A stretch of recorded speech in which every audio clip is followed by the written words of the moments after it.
You good?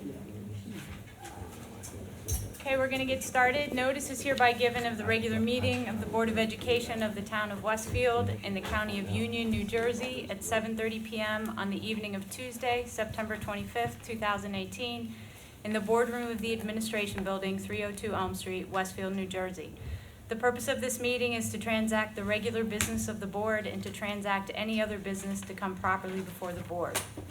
This is to advise the general public and to instruct that it be recorded in the minutes that in compliance with Chapter 231 of the Public Laws of 1975, entitled the Open Public Meetings Act, the Westfield School Board on Thursday, September 20th, 2018, caused to be posted at the office of the Board of Education located at 302 Elm Street, Westfield, New Jersey, and delivered to the Westfield Leader, the Star Ledger, the Westfield Library, Town Clerk of Westfield, Tap into Westfield, and Patch.com, a meeting notice setting forth the time, date, and location of this meeting.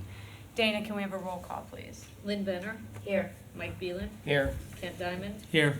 Brendan Galligan. Here. Robert Garrison. Here. Gretchen Olig. Here. Peggy Oster. Here. Charles Ostroff. Here. Amy Root. Here. Full house. Charles, can you lead us in a flag salute? Oh, no, Lynn, your name's on there. Oh, sorry, Lynn. I'm keeping you guys on your toes. There we go. Somebody. I pledge allegiance to the flag of the United States of America and to the republic for which it stands, one nation, under God, indivisible, with liberty and justice for all. So before we dig in, I thought I'd just take care of a couple, one housekeeping matter. I know we have a lot of people here tonight, and we have a long business agenda as well. So typically, if items aren't on the agenda, we hold them until the end of the meeting to try and facilitate, not keeping everybody here until 11 o'clock at night. Those of you who are here related to Kaler Field, we will hear from you under the facilities report. And then those of you who are here from McKinley, we will hear from you under the liaison reports at the end, because we're going to be talking about meetings that we've had with the town in connection with the new construction that's going on. So we're going to start with the announcements, and I'm going to make the first announcement from the podium.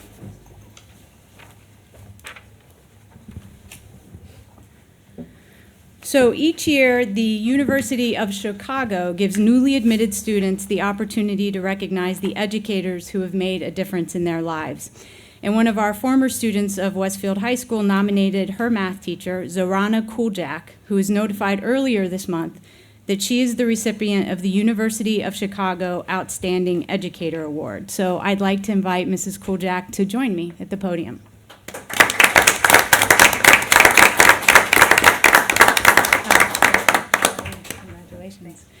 So Mrs. Kuljak has been teaching mathematics at Westfield High School for the past 17 years.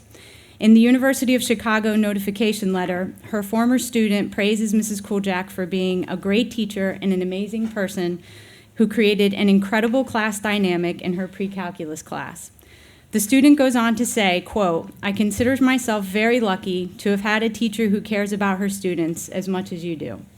So on behalf of the board, I'd like to present to you the University of Chicago Outstanding Educator Award, which, in the university's words, highlights the stories that show education's power to transform. And we'd like to give you this certificate, but even more is this gift from the University of Chicago, which recognizes you as one of their outstanding educators. So thank you for being such an amazing representation of our district and what you do. You're welcome to say a few words. Yes, absolutely. Thank you. I'm very much humbled and honored to be standing here in front of you to receive this special award. When I came to this country some years ago, I came as a refugee, and I will always be thankful to the United States to opening the door for me, to giving me a new beginning, a chance to live American dream. And having here, standing in front of you, it's showing me that I have fulfilled one of my personal dreams as I'm in receivance of this particular very honorary award. Thank you very much.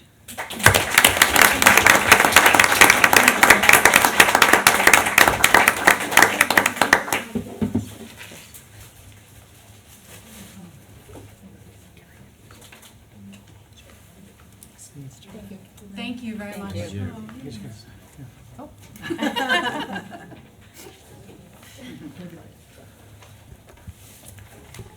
All right, continuing on with announcements, we'll go around the table. Lynn, do you have any? Yes, I do. The Westfield Public School District is once again providing a golden pass to Westfield residents 65 years and older to attend many school-sponsored events for free. The pass will provide free admission to events that normally collect entrance fees, such as Westfield High School musicals, matinee performances of plays, and certain concerts. The pass will also be accepted at Westfield High School athletic events, with the exception of those organized by the county and the NJSIAA. To obtain a golden pass, visit the business office located in room 101 of the administrative building at 302 Elm Street. Thank you. Michael? Yes. The Westfield International Award-winning Odyssey of the Mind will hold an information night for parents tomorrow, September 26th at 7 p.m. at Edison Intermediate School. Please check the new Community Flyers folder on the district website under Family Resources for more information on Odyssey of the Mind and other upcoming events offered by some of Westfield's nonprofit community organizations. Is there something? No. I don't have any more. That's all? That's all. All right, just I'm mention. cleaning Charles? Okay. Westfield's men and women in blue are displaying a Blue Devil decal on their police vehicles in support of all Westfield High School's athletic teams and student athletes.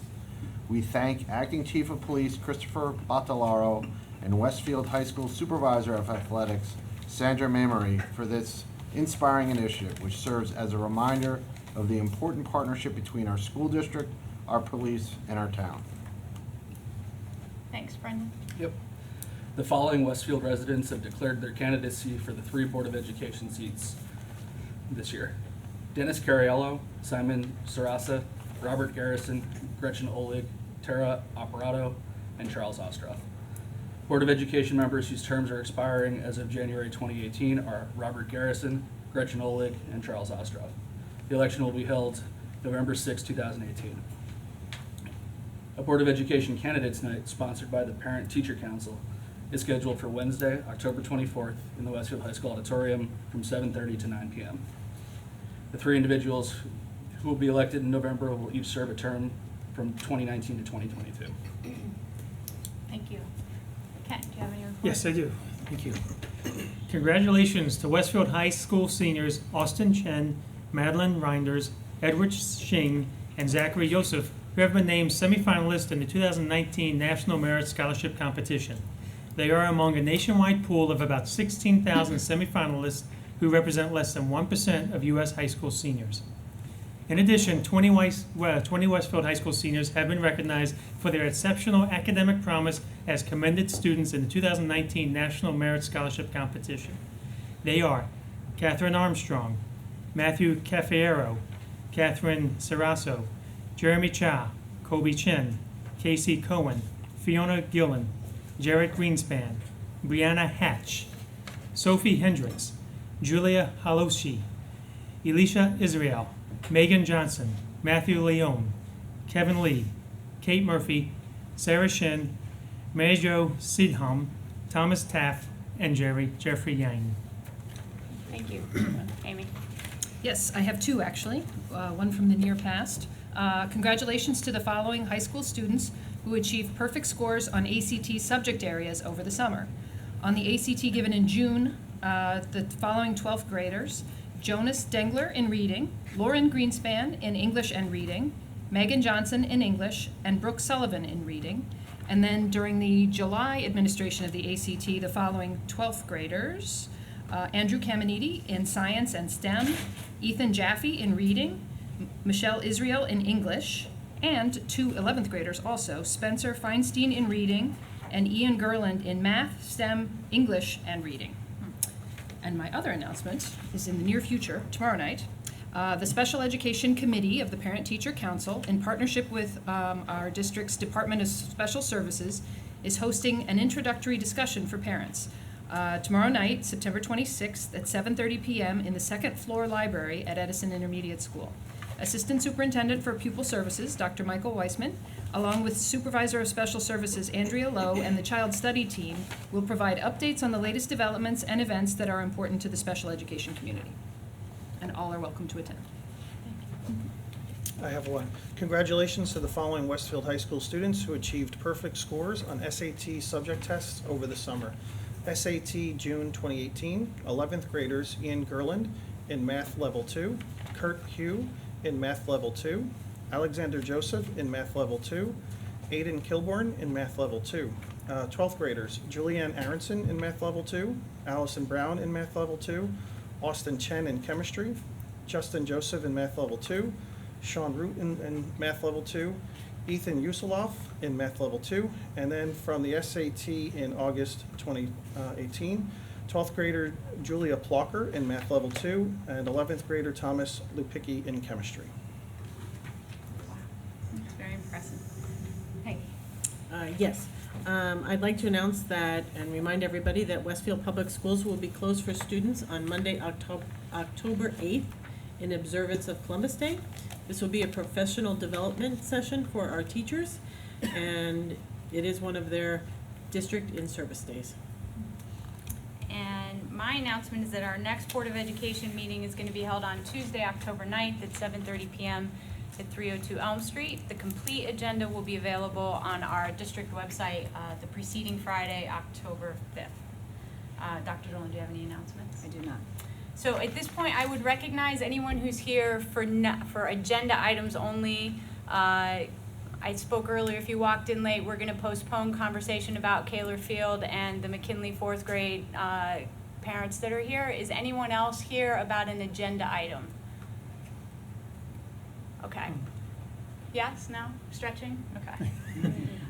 Then we will move right into the superintendent's report, and I'll turn it over to Dr. Dolan. Thank you. Sure. Actually, tonight there are two reports. I'll provide the first one, and Dr. Weissman will provide the second one. So each fall, I provide a summary of our graduates from the previous year. So our class of 2018, I'm very glad to talk about that class. On June 22nd, we had 507 seniors who received diplomas. That represented 99.2% of the class. The other 0.8%, which equals 3 students, 2 of whom are continuing in a transition program. They happen to be students who are classified, and they're continuing in a program that continues to prepare them for life after graduation.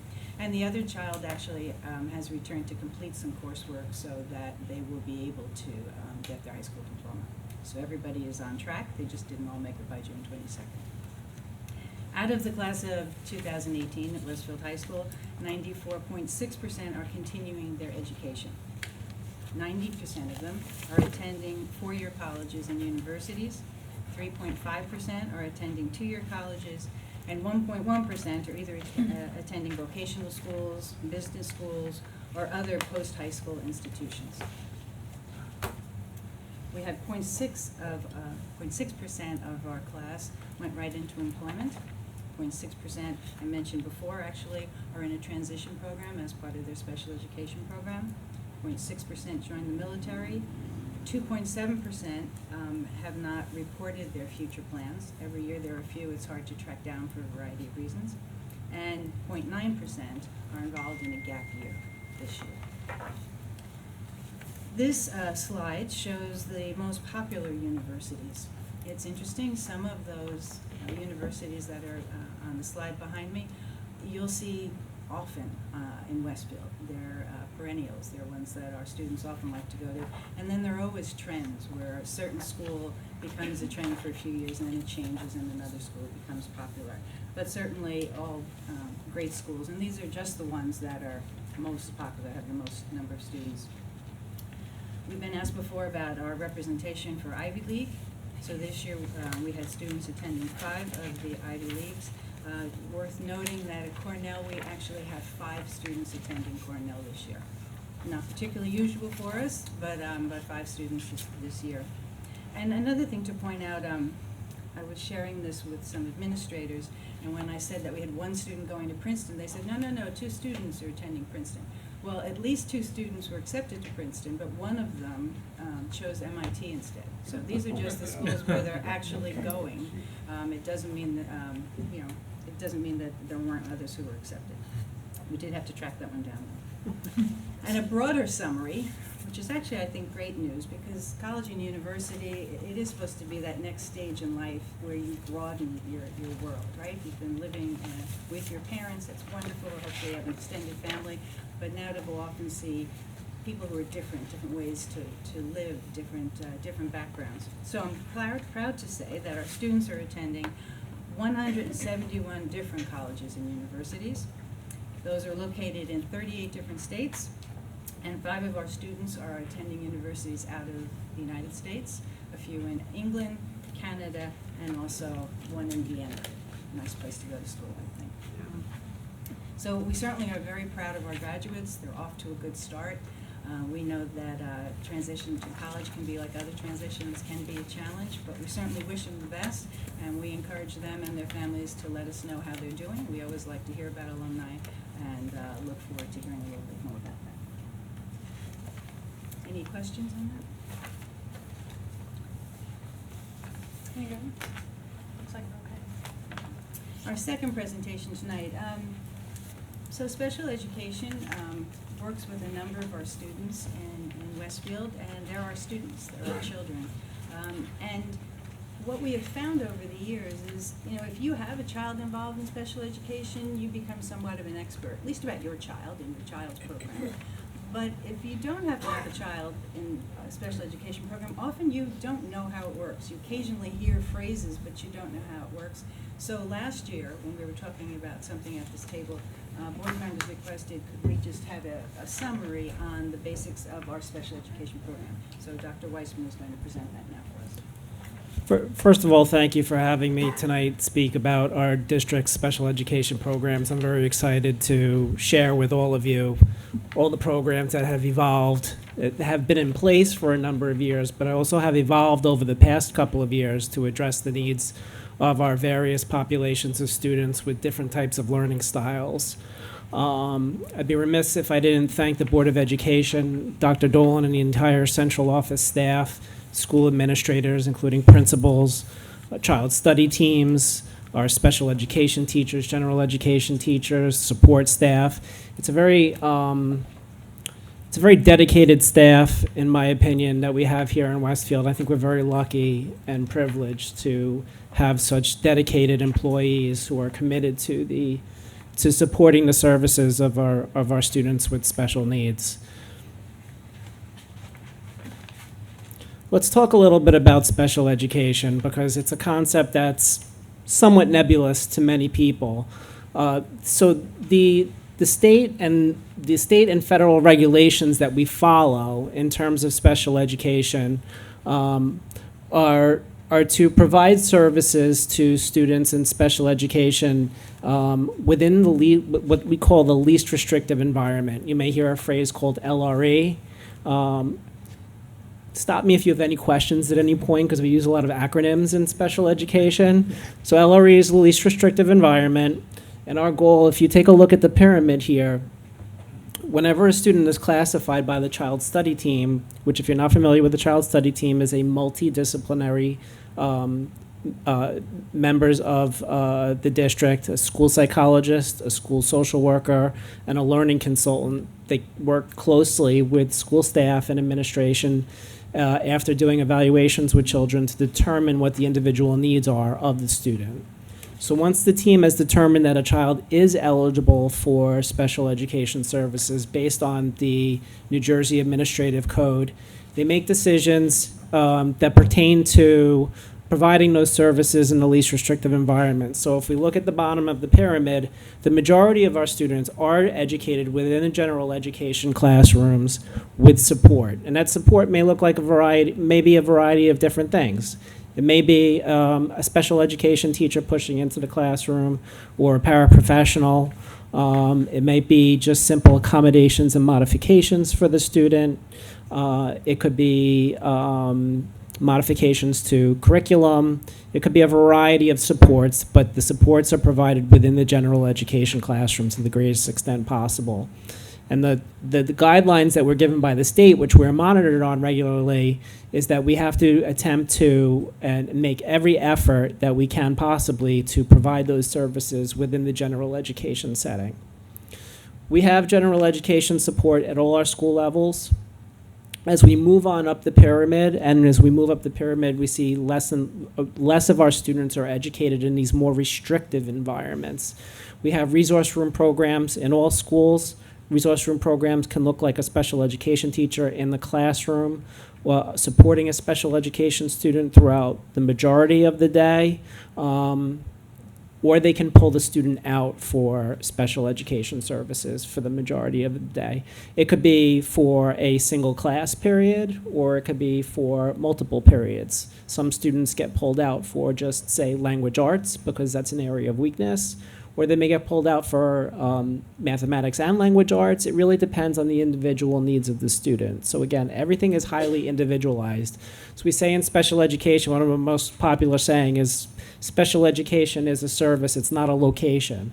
So you may see students moving between this pyramid, so they may be partially in a general education classroom for some of the day, and some of the day they might be in a special education classroom that's more restrictive, away from general education students.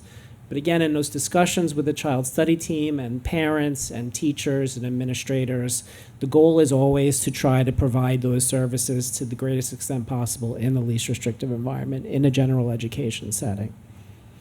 We have our, as we go further up the pyramid, we have our more restrictive environments. We have specialized resource programs, which I'll get into more detail about later on in the presentation. We have our special classes and programs, which are self-contained. When I say self-contained, I mean that the students are generally with a special education teacher for the majority of the day, because they need a smaller class instruction, they need much more heavily modified curriculum, or they may need the structure of that environment. And again, it's all individualized, and every time a child study team sits down with a family and discusses what's in the best interest of the children, all of these options are discussed. That is, again, the work of special services and special education throughout the state of New Jersey and federally as well. The most restrictive environment at the top of the pyramid are our separate or our private schools. These are our out-of-district students who are not educated in district because we have been unable to meet the needs based on the nature of the students' special needs.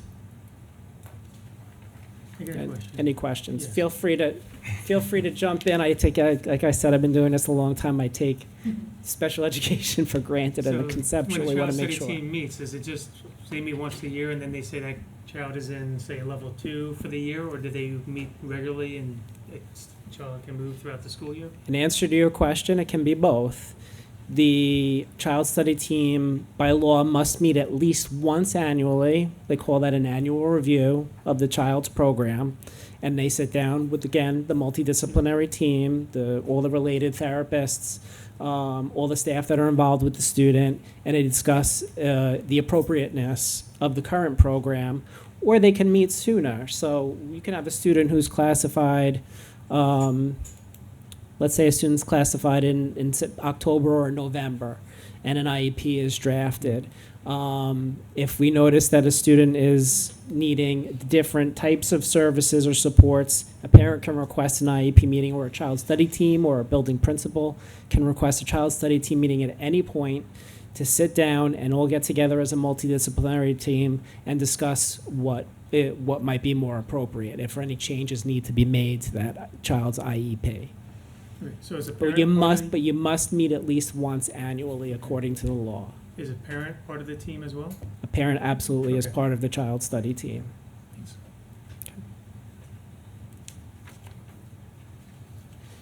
Just to go over some current district data, we currently have 1,337 students that are eligible for special education and related services. Out of the 1,300 roughly students, 81 students are in out-of-district placements, which that is 5% of our special education population. The state target is 7%.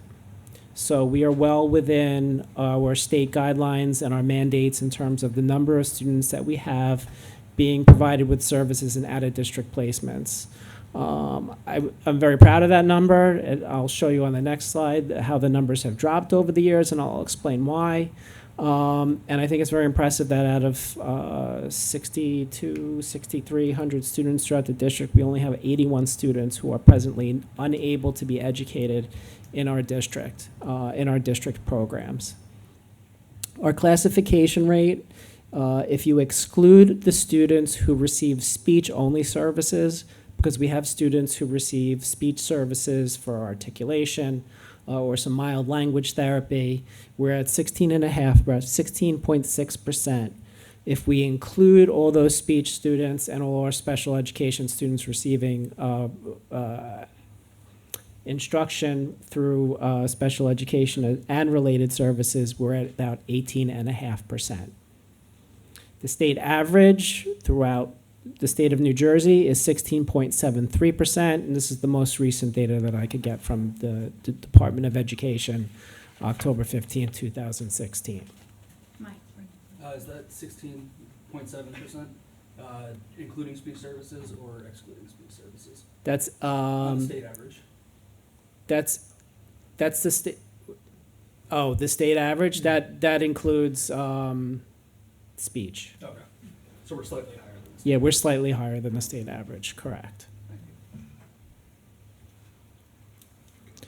Some historical data to take a look at. I went back 4 years to look at our classification rate. I went back even further, but the data was the same. So we've been hovering between 18 and 18.5% in terms of our classification rate throughout the district for roughly the past decade. But the number that really wanted to highlight was our out-of-district placement rate. And you can see I went back to 2015, you can see a drop from a roughly 7.5%, and we're now down to about 5% of our students in out-of-district placements. And that is the result of the creation of a number of programs, which I'll discuss later on in the presentation as well.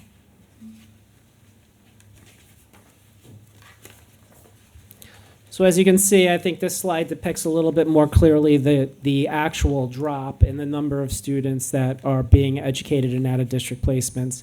If we go back to 2011, we see about 110 students.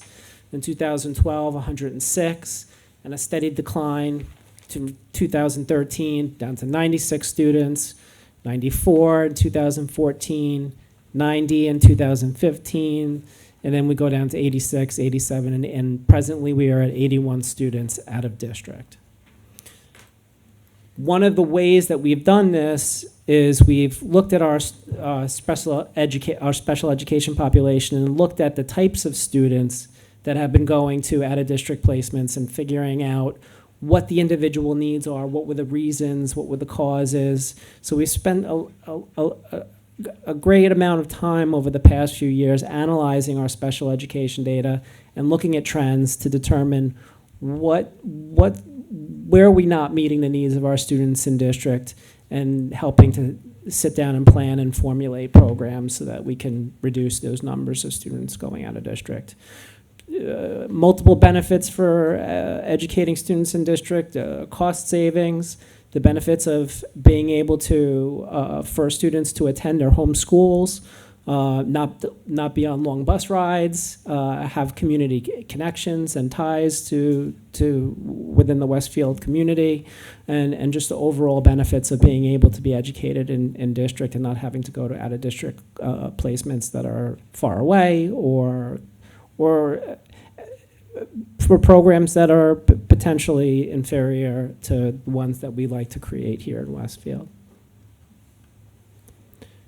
Just to discuss some of the programs that we currently have, we have an integrated preschool program, which is a half-day preschool program. That's for where special education and general education students are educated together. We have our preschool disabled program, which is more of, which is a full-day program for students with just, who who are educated with just other students with IEPs. So that's a self-contained program. We have our Leaps and Bounds Autism Program, which is a full-day program. We have that at a kindergarten level.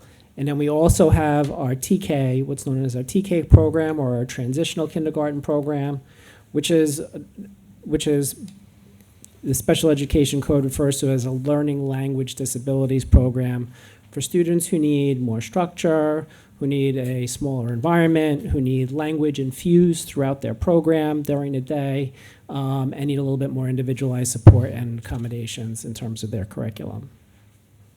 So these are our primary programs are housed at Lincoln.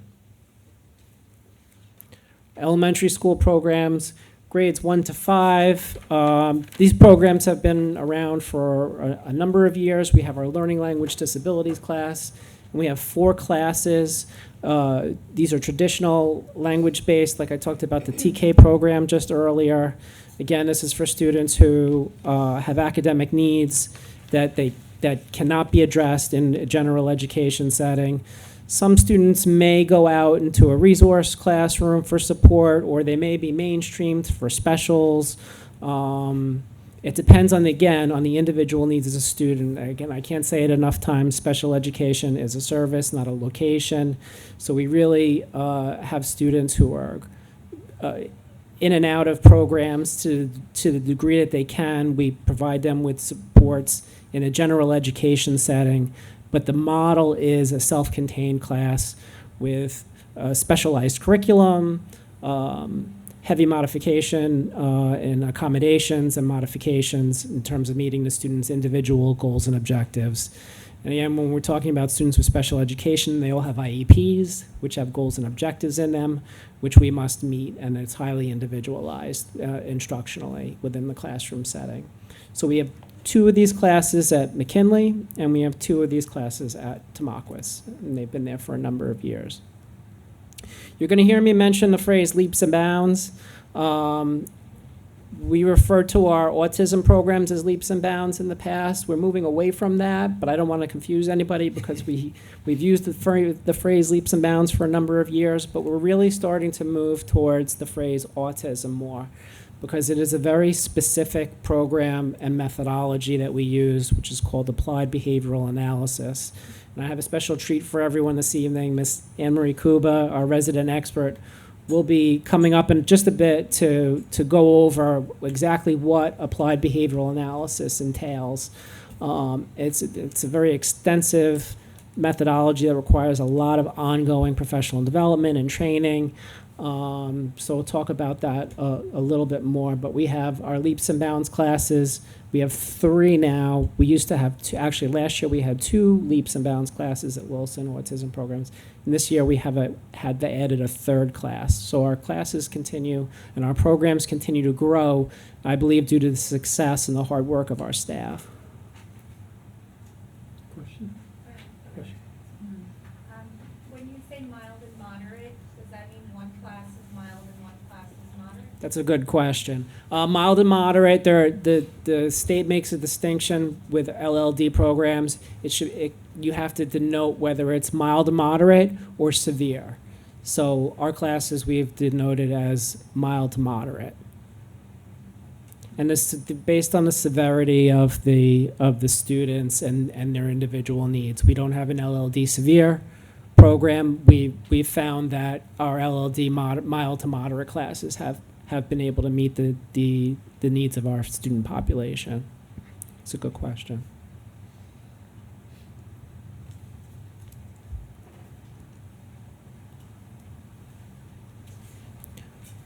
One of our newer programs, which this is based on trends that we have looked at over the past few years. At our elementary school program, grade 1 to 5, we have a behavioral disabilities program, which is at Wilson School. We started out with 1 class. We now have grown to 2 classes. We contracted with an agency that has expertise in this type of program. It is supported by a school counselor, and it's for children who have emotional and behavioral difficulties. The program takes students from all over the district. And they're using a highly specialized curriculum, a social skills curriculum. They have a school store. There's a leveled reward system. It's based on positive reinforcement. Students are rewarded for positive behavior, and they are taught skill replacement for behaviors that are negative or that are interfering with their education. So this is an extremely comprehensive program. We have a dedicated, certified, trained interventionist who actually is a certified special education teacher who floats between the two classrooms throughout the day to provide additional supports to students who might need them. Each class has a special education teacher and a paraprofessional assisting them. Small class sizes, heavy positive reinforcement, and a lot of skill replacement and counseling. They get individual and group counseling throughout the week. Mike, how many students do we have currently in that program? About, the two classes? about 8 students in each class, I believe, 8 to 9 students in each class. So this is, am I right that this is one of the programs that we developed as a means, as a way in recognition of how many out-of-district kids we had to bring some of them back in? Correct, Okay. and this program has enabled us to bring some students back to district, and it absolutely has enabled us to maintain students in district. This is an area where we were losing a lot of students to out-of-district placements, students with social, emotional, and behavioral difficulties, a lot of psychiatric issues, anxiety, depression, and a variety of other mental health issues. That were interfering with a lot of school refusal, school anxiety. So yes, this is a program that's been quite successful in helping to keep students in district. Thank you. Sure. At our intermediate school programs, for grades 6 to 8, we have our iPrep program, which we've had for many years. This is not a self-contained classroom. This is what we call a specialized resource program for students who require more structure, less transition during the school day, and more individualized academic instruction.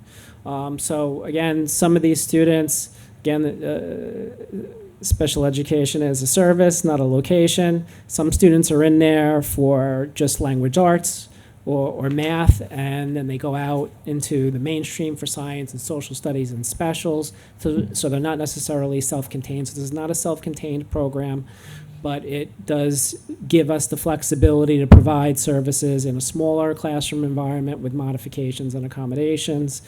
And one of the things that we're proud of is a new reading program, which has been in there for a few years, called Read 180, which is a form of blended learning, which utilizes technology and traditional teaching instruction. Students spend time on a computer being evaluated, and it gives us an opportunity to do a lot of progress monitoring with how students are doing in terms of their reading progress. They work in guided reading groups with a teacher, and they work and they read individually and report back to the teachers. So we use a heavy we rely on that program for a lot of data and progress monitoring, and to see how students are progressing, to see if they can go to the next level and maybe go out of the iPrep program and into a replacement classroom or into in-class support. One of our newer programs at our intermediate school, it's been around for a few years. We've had a tremendous amount of success. Similar to our BD program over at Wilson, we have a program called Effective School Solutions. Effective School Solutions, we refer to it as ESS, another acronym. We've been working with them in consultation for a number of years. The program is at Roosevelt, and they provide with us licensed clinical social workers who work directly with students, again, with social, emotional, and behavioral needs. So students get support throughout the day. The licensed clinical social workers in the program have a cap on the number of students so that they really can focus on meeting those individualized needs for those students. So if a student's having anxiety during the day, or if a student is having a social issue during the day, the teacher can refer the student to the ESS counselor. They can go back, they can speak with the counselor, and hopefully return back to class ready to learn and continue on with their day. This is not a self-contained program like our BD program over at Wilson, where the students are in the classroom for most of the day. The students in this program are actually in the academic setting that they need. So they could be in a general education, language arts class, and a replacement mathematics class.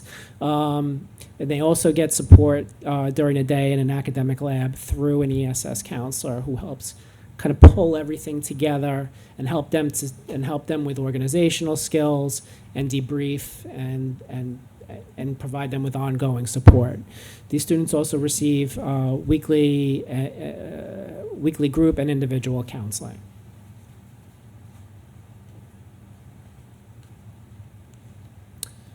One of our newest programs, again, because of the success of our autism program at our elementary school, there was actually a group of parents who were very interested in, whose students were aging out of the Wilson autism program, were very interested in working with us to develop an autism program at our intermediate level. So we had space at our Edison school, at Edison. And this, again, is an ABA approach. This is for a population of students who are on the autistic spectrum, and the needs vary depending on how severe the students' learning issues are. Some students go out to for some mainstreaming or for some replacement classes, but it's basically a self-contained program all day long with an ABA approach. The focus is on functional and academic goals. And there's a heavy amount of ongoing professional development because of the ABA component. This is a new program that's been successful for the past couple of years. And this is where I get to bring up Miss Anne-Marie Kuba, who is our resident expert in applied behavioral analysis. I could not do it any justice compared to what she can. ABA is a very complex methodology of instruction for students with autism, and I'll give her an opportunity to explain to you what exactly is involved in providing ABA services to students on the autistic spectrum. Great. So I had a nice presentation, but I didn't realize that I had to send it to Mike earlier so that he could get it as part of your presentation up here, so I apologize for that, but I can certainly send it to anybody who would like it, absolutely. Ms. Cooper, can I ask you just to speak in front of the mic, just so that, because we're videotaping it? Okay. This is exciting. Okay, so sorry. This is a little exciting. Okay, so as Mike was saying, I first came here in like 2011 and 2012 as an outside consultant, not as part of your Westfield community. And when we sat down and looked at the numbers in the autism program, it was very small.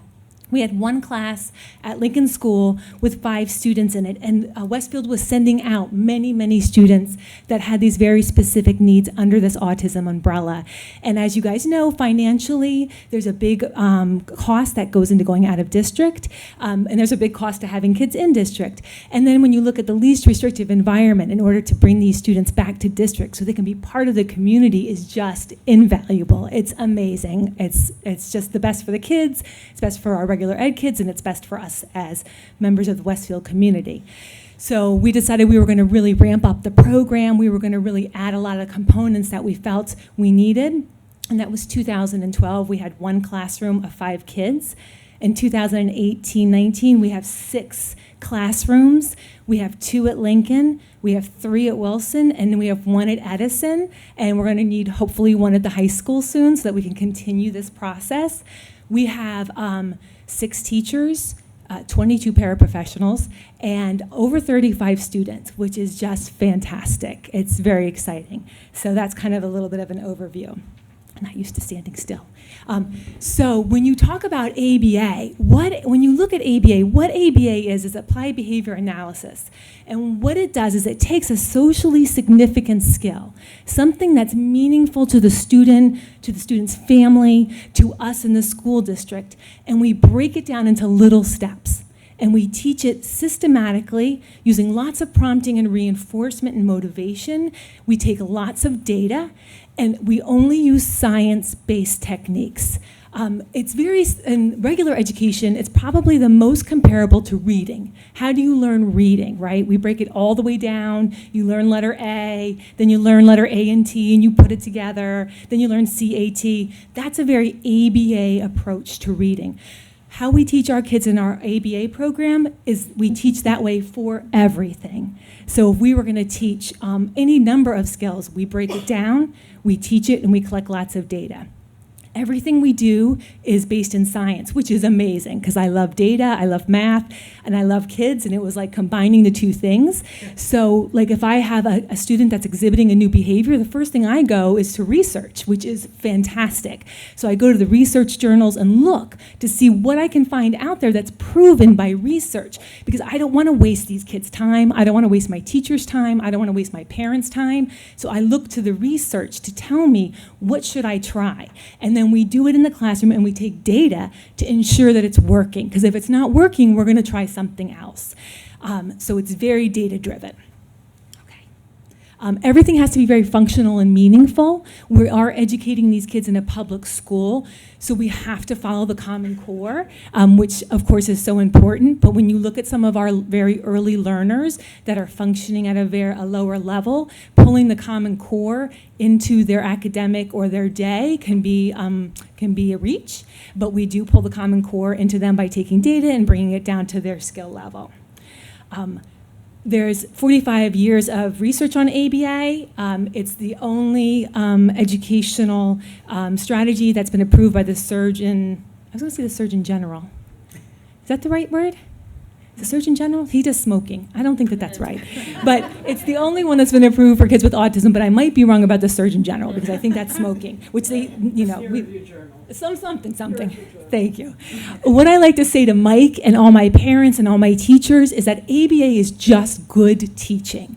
If you go into any classroom in this district, and I go into a lot of the classrooms, I go into a 3rd grade class, and I walk into the class, and the teacher has her schedule up on the board, and she's got a reinforcement system, and she flashes the lights, and the kids all stop and turn and look. That's ABA. That's antecedent behavior consequence, which is kind of the crux of our ABA. But kids that are in that classroom don't need it as intensely as the kids in our ABA program. So if you think of ABA as a faucet, in our ABA classroom, it's turned on full blast. But in a regular ed classroom, it's like on low. It's like a trickle. We don't need it that much. What would be different in our ABA classrooms? There's 3 main things. One is our ratio. I know we have some parents here. If you walk into our ABA classrooms, we tend to have like 6 kids in the class. That's based on the state numbers. That's not our numbers by the federal law.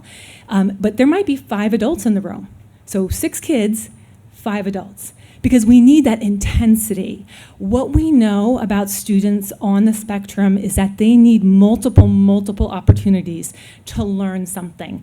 So typically a learner that is developing normally, neurodevelopmentally, needs like 10 to 20 opportunities to learn something new, and they'll kind of get it. Kids on the spectrum, generally speaking, need 800 to 1,000 opportunities to be able to internalize and generalize a new skill. So when you come into the classroom, it's very intense. That's why we have such a high teacher to staff ratio. And the second thing is it's intense. We take data all day. If you come into our classroom, which you're welcome to do, let me know, or Dr. Weissman know. I'd love to show people around. I'm so proud of it. We all have iPads, and we're with the kids, and we're taking data all day. The kids come off the bus. Hi, how are you? Do they say hi back? Do they walk up the stairs independently? Do they unpack independently? When we're on the playground, we're looking to see who do they play with? How long do they play with? Do they play on the playing apparatuses? When we're at lunch, we're taking data on do they wipe their mouth? Are they having conversation? So our kids have an intense program from the minute they walk in the door until the minute they leave. So it's very intense. That's why we need the ratio, and that's why they need all those learning opportunities in the classroom. Okay, and data. Sorry, my next point is data. We take data. We have an online data collection system called Rethink. So luckily now we don't have to hand graph all the time because each student could have 15 to 20 things that we're taking data on every day, and we graph every day. And now we have it online, which is so nice because it graphs for us and it looks really beautiful. All right. So the core features of the program, obviously, that's very individualized. We really look at what the core deficits for the students are and how to teach those skills. What are their barriers? Why are they here? We are one of the most restrictive settings in the district. Our goal is to always get students out and get them inclusive experiences. So we're always looking to look at what those barriers are and to teach them very systematically so that they can have outside experiences. Any questions? No, I'm going to just quickly go through. Okay. All right.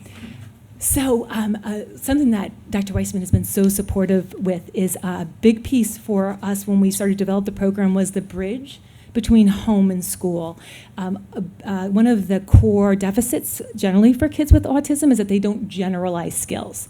So I learn something here, and then I go and I meet you, and I'm not able to use that skill. Or I go into another room, and I can't use that skill.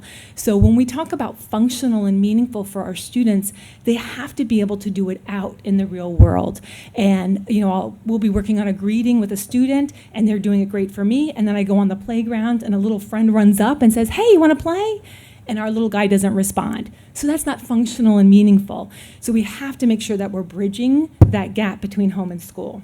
So for the parent piece, we do lots of things.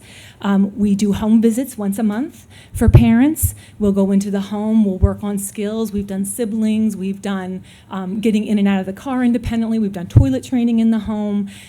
So that's always available to all of our parents once a month. We also offer in-school conferences every month. We can go over data, we can go over what's the next steps every month. We offer a 10 to 20 hour parent training workshop that we do right here, and parents come in and get trained on picture activity schedules or toileting or how to integrate your sibling. We did a grandparents one, which was lovely. We did one on IEPs. Parents often give me the input on what they want us to present on. We also have observation days.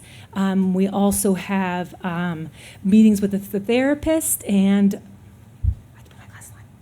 and our new thing is, the whole new website that we're doing. We're going to do an ABA resource website, which I'm trying to do. It's not my specialty area, but I'm trying to pull it together so that our parents can have the information they need with the resources. So we're excited about that.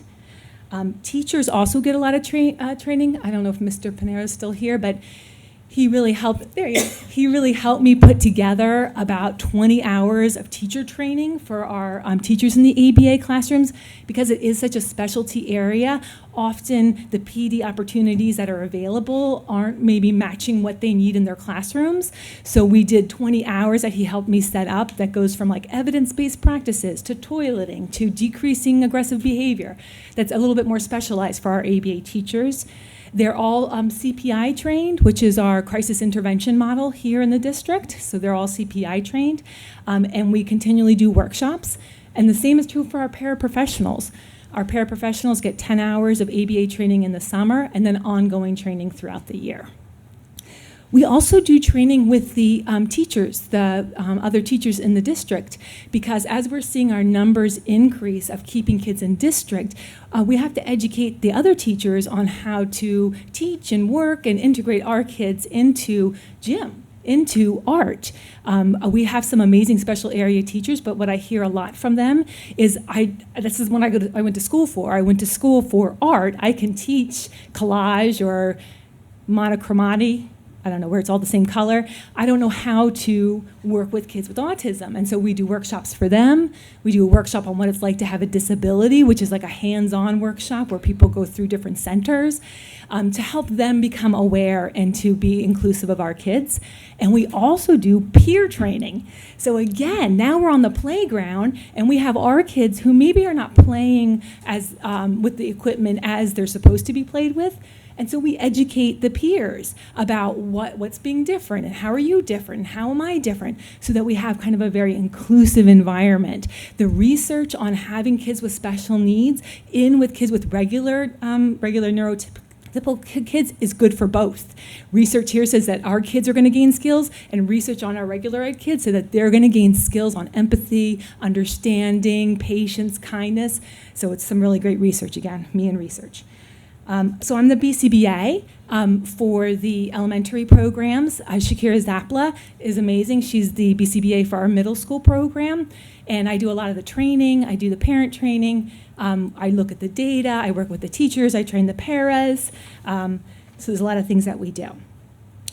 So the Westfield ABA program is individualized, evidence-based, integrated with full meaning and purpose, student and family-centered, multidisciplinary. I'm sorry, we also have amazing speech, OT and PT, and our child study team is phenomenal too.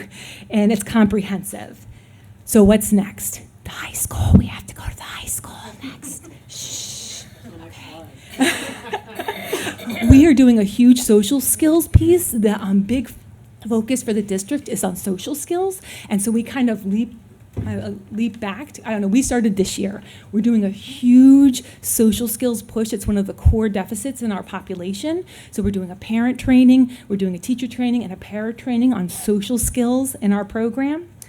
Oh, at Edison, they're gonna do a coffee cart.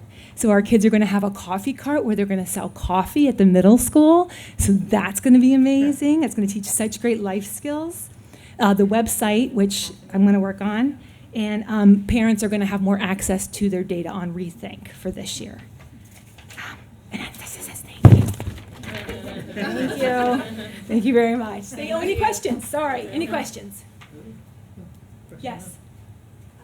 Is there any kind of initiative or thought about integrating ABA strategies in general ed programs? Can I kiss you, or is that inappropriate? Yes, that. Could you repeat the question? The question was, sorry, Mike, I'm gonna be. Are we gonna use ABA techniques in the regular ed classroom?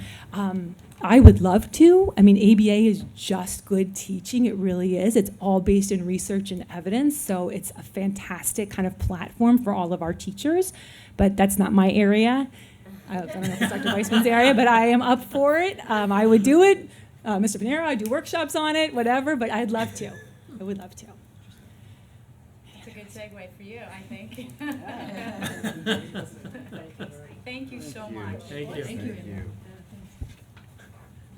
Highly complex, very, very involved, very detailed, a lot of moving parts with an ABA program. Can't thank Ms. Kuba enough for all her hard work. She's one of 3 district board certified behavior analysts. Again, this is a population that we have in district. This is a population where we were losing a lot of students to out of district placements because of how involved it is to provide programming for students on the autistic spectrum. So again, thank you to the board and central office staff and administrators for their support. And all our other special education teachers for helping us to create these programs so that we can maintain these students in district and with programs that are high quality and meet state standards in terms of high quality indicators, which we are evaluated on. And we have had independent program evaluations done by outside independent auditors to evaluate our autism program to make sure that we are implementing ABA with fidelity, because it is such a hotly litigated area. And we've been able to go into due process cases with parents who wanted other autism programs with IEPs that are legally defensible, and that is in large part due to the work of our board certified behavior analysts and all the training that they provide and ongoing support to staff, so thank you for that. In terms of our high school programs, grades 9 to 12, we have our prep program, which we've had for many years, which is a specialized resource program, again with modified academics for students with cognitive, academic, and social needs. And as I mentioned, at Edison, the prep program, a lot of the students from the prep program, from the iPrep program at Edison, move into the prep program at the high school. So we've expanded up our Read 180 program, which is that blended learning model that I talked about, where students are on the computer and we're collecting a lot of data and doing a lot of progress monitoring. And we found that program to be really helpful in showing student progress in the area of reading specifically. We have our Bridge program, which we've had for many years at the high school, which is a specialized program with a focus on modified curricula, counseling from a guidance counselor, a dedicated guidance counselor at the high school, and behavioral supports. Some students are in there for part of the day, and some students are in there for the majority of the day. One of our newer programs at the high school, I talked about ESS, Effective School Solutions, which we've had at Roosevelt. We've expanded it up to the high school because, again, it was successful at the intermediate level. So we needed to continue that success and expand the program up to the high school level. We started with 2 counselors in ESS at the high school, and now we have 3.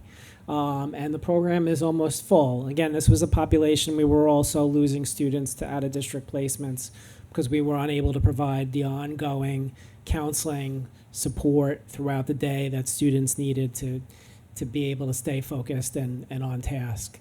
And this is to support social and emotional needs of students.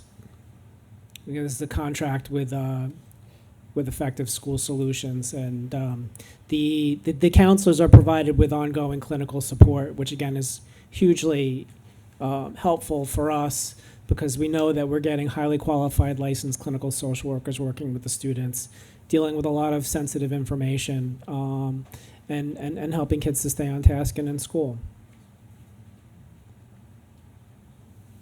Hey, Mike, is it similar to, like, iPrep, some kids move on to prep at the high school? Do kids who are in the Effective School Solutions program at Roosevelt, do they?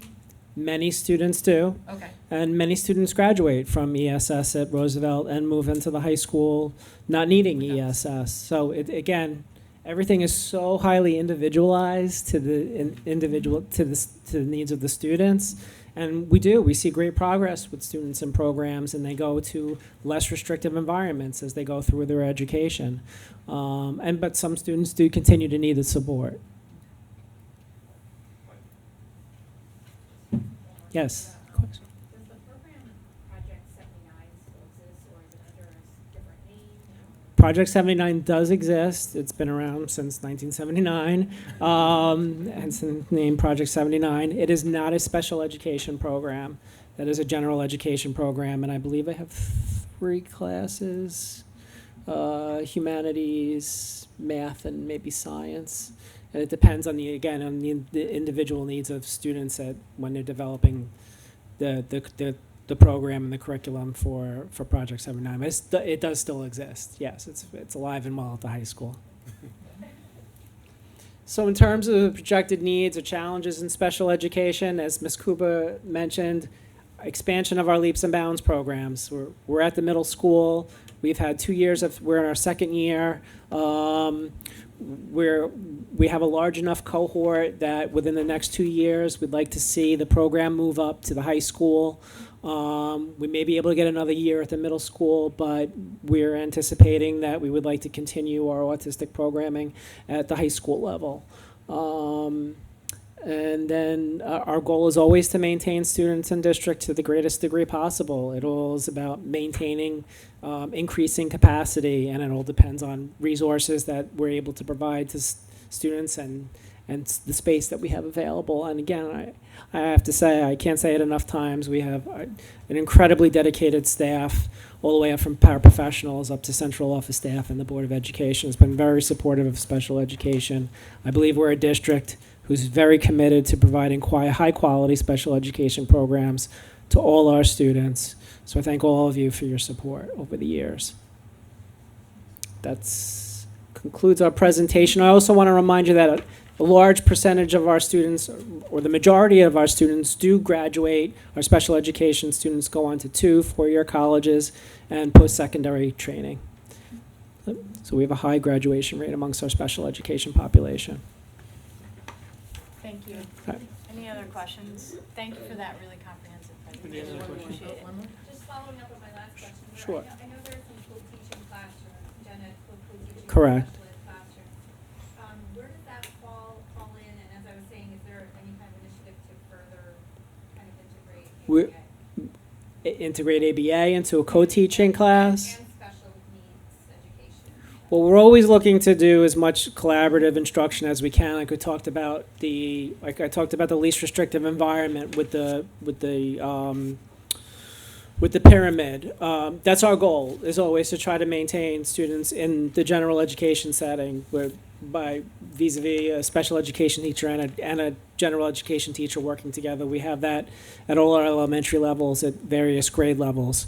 In terms of doing ABA in those classrooms, that would depend on the individual needs of students. It's really hard to do ABA in a large classroom environment. As Ms. Kuba talked about or discussed, you could walk into an ABA classroom and there could be 6 students and 5 adults because of the intensity of the instruction that's necessary. It's very hard to do in a larger classroom environment.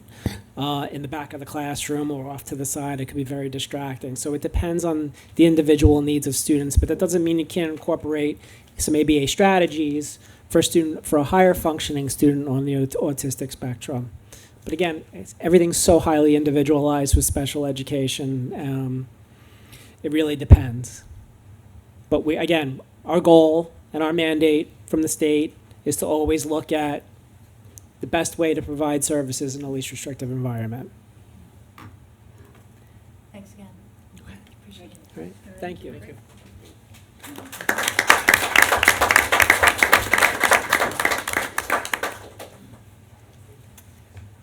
All right, so,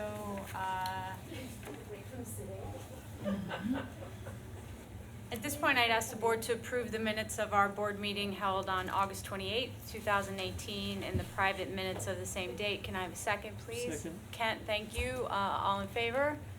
Aye. Any abstentions? I wasn't here. Okay. Personnel, Peggy. I'd like the board to consider items 1 to 45. Do I have a second? Second. Brendan? Dr. Dolan, I think you have something to say? Yes, on item 45, tonight I'm announcing with regret the retirement of Paul Donahue, a custodian in this building. He's retiring effective October 1. Paul has been an employee since January 2006, first serving as a custodian in Franklin School before coming to Elm Street. And in each location, Paul was reliable and placed importance on providing a safe and clean environment. We appreciate the effort that Paul has put into everything he did, and we certainly wish him well in retirement. Thank you, Dr. Dolan. Does anybody have any other questions? No? Dana? Lynn Benner, Yes. Mike Phelan, Yes.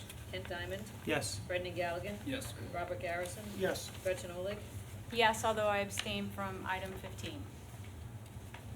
Peggy Oster, Yes. Charles Ostroff, Yes. Amy Root. Yes. Okay, moving on to facilities. So I don't have a formal facilities committee report tonight, other than to say that we have a facilities committee meeting scheduled for this Friday, 8 a.m. At Elm Street. And I also, just before we get into the Kaler Field conversation, I just want to give a huge shout out to the boosters who contributed a significant amount of resources, energy, time to redo the trophy area in the foyer outside Westfield High School. So if you haven't had a chance to go yet, I really recommend you do. It looks amazing. It's like a completely different room. So we're grateful to all the hard work and the resources that they donated for that.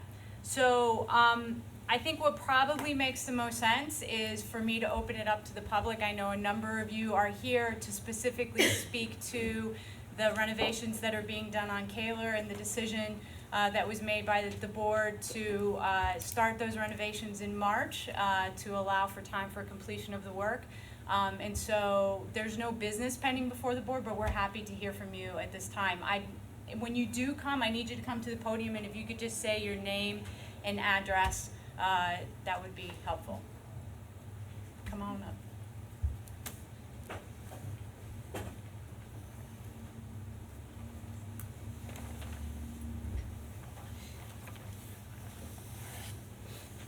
Hi. Good evening. My name is Jim McCutcheon. I live at 162 Harrison Avenue here in Westfield. I would prepare remarks.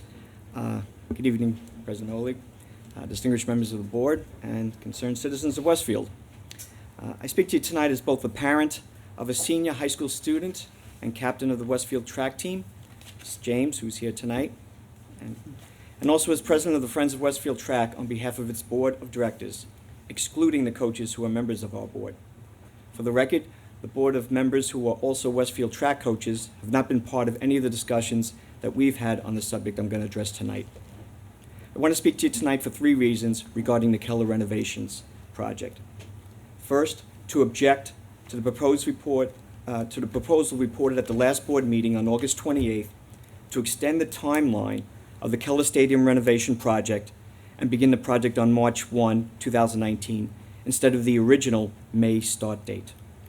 Second, to object to the proposal to bus most of the approximately 280 members of the spring track team each day to different tracks in other towns all around Union County for the entire spring season, and to share with the board the serious concerns we have about such proposal. And third, to ask that before the board approves any changes to the project's timeline and a proposed busing plan, that the school administration disclose to the board and to the public the full and complete reasons why the changes are necessary, to describe the other alternatives that were considered and the reasons they were rejected, to explain why the administration believes the plan to bus members of the track and field team every day, adding an additional 1 to 2 hours in their school day, and the incredibly disruptive impact it'll have on their academic and athletic welfare, is the best option. And then any other significant consequence of the proposed changes to the contract's timeline. I ask you then that to allow the public to comment on the information provided by the school administration. As a little background for some of you, you know the Keller project was originally scheduled to begin May 8th, 2018, after the last home track meet, and be completed by August 31st, 2018, in time for the football season and other fall sports. That was not an arbitrary date. It was because the track team would still have practices after that, and they would need to leave town. But after May 8th, at least the JV championships would have been completed, and it would be just a smaller group of the elite varsity athletes competing for the county and state championships that would be involved. And the team was sacrificing their use of the track to allow the the project for Keller Field to go ahead and try to get done on time. Unfortunately, the project was delayed due to a lawsuit challenging the bidding process. That lawsuit ended in August. As reported at the last meeting, the school administration determined it was too late to begin the project without disrupting the fall sports. So they pushed the project off to the spring of 2019. But instead of returning to the original May 8 to August 31 timetable, they proposed an extended timetable and looked to begin the work earlier on March 1, 2019. Significantly, this means that neither the turf field nor the track will be available for the spring sports. When a Board of Ed member at that meeting asked about the effects on spring sports, he was assured that it was all set and the administration found it easier to move and accommodate the spring season than it was the fall season. There was no mention or discussion on how the spring teams were to be accommodated. Just recently, we found out that the accommodating the approximately 280 members of the track team meant busing about 200 of them each day to tracks in different towns throughout Union County for them to practice. Union High School, Scotch Plains Fanwood were discussed as 2 possible locations. Once bused to those locations, the Westfield team would need to wait until the host team had finished its practice before the Westfield team could begin its practice on the track. That could be as late as 5 to 5:30. Westfield may not finish its practice until 7:30, and get home as late as 8 o'clock. It's expected that this proposal could result in an additional 1 to 2 hours students require for the sport, and that's 1 to 2 hours of time away from academic studies, extracurricular activities, and or sleep, which they really need. In the last 2 years, the team size has averaged about 280 boys and girls. This means that many of them will not be able to practice on the track. About 20 field event athletes, throwers, consist of shot putters, discus, javelin, they'll continue to use the available facilities in Westfield over at Edison School. 200 athletes will be bused to a track in another town. For the remaining track and field athletes, they'll be asked to practice on the roads or parks in Westfield, sometimes without a coach's supervision. We have serious concerns about the proposed plan and believe it'll have a detrimental impact on the academic and athletic welfare of our sons and daughters on track and field. Some of these concerns include the adverse effect on the educational welfare of the student athletes by reducing the students' time for studying and homework and other extracurricular activities due to the additional time for traveling and waiting for host teams to complete their workout. Compromised training and reduced preparedness for competition due to the coaches splitting time between athletes at the guest track and athletes remaining in Westfield to do workouts. Inadequate practice facilities if they need to run in the park as opposed to running on the track. Many of the sprinters would be using spikes and they wouldn't be able to use them in the parks. Rushed workouts and limited cool-down periods due to the limited daylights, especially in March, or bus schedules in which the kids will probably be running for the buses, finishing practice to catch the bus.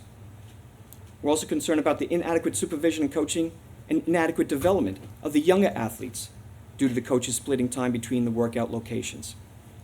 We're concerned about the higher risk of injuries due to the limited time and possible skipping of cool-down exercises while they try to stick to the timetable of a bus leaving.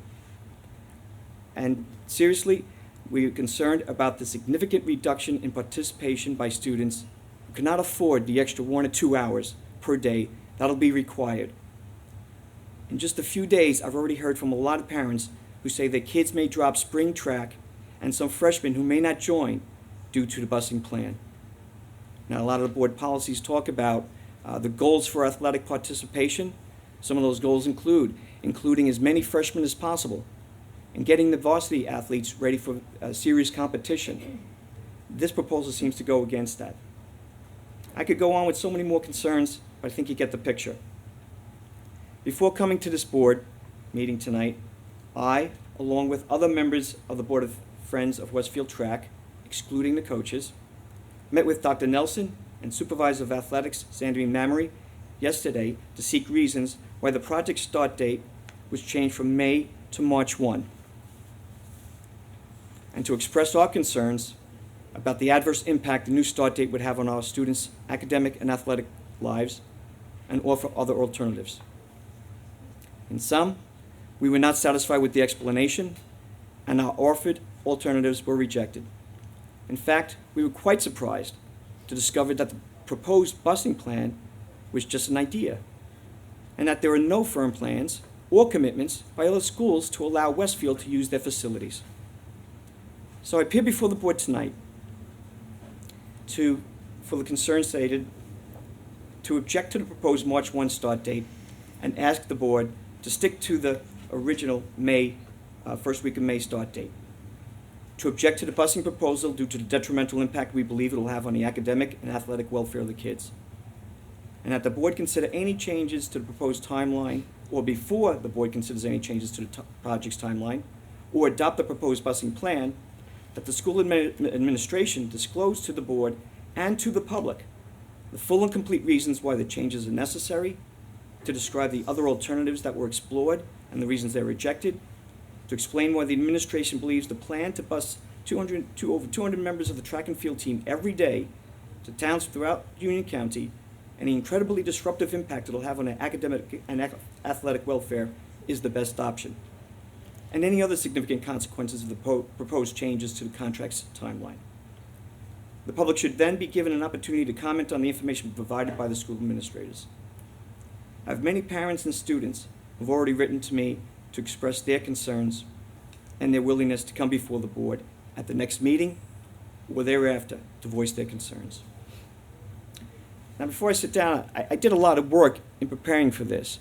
I read the board minutes. I viewed the videos of the board meetings themselves. I went through the board's policies and procedures, which is quite a bit. And looking for some things, they talk about the participation, getting people ready, but there's one thing in particular that struck me. That seems to be important here, and that's the board's code of ethics. And the second item is, I will make decisions in terms of the educational welfare of the children. When I think of the adverse impact busing these kids, and the 1 to 2 hours they'll lose every night throughout the whole spring season, and weigh that against opening a stadium on time, I think this is a guiding light, and I think the decision is clear. Thank you very much. Thank you.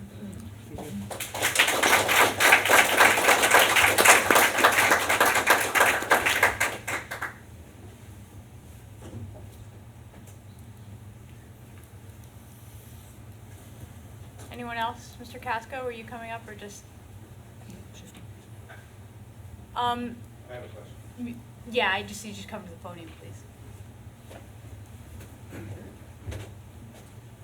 My name is Sean O'Brien. I live at 21 Stoneleigh Park. My son Jackson is captain of the winter track team and also participates in spring track. I'm here purely to try to just get a little more information. I don't have a set position yet, but there are a lot of rumors.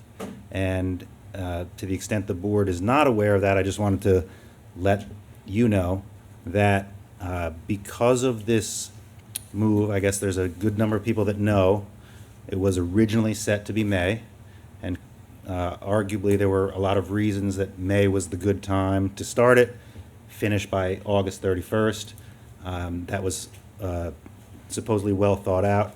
Now it's changed to March 1, and a lot of people don't know why. And I'm echoing the previous question.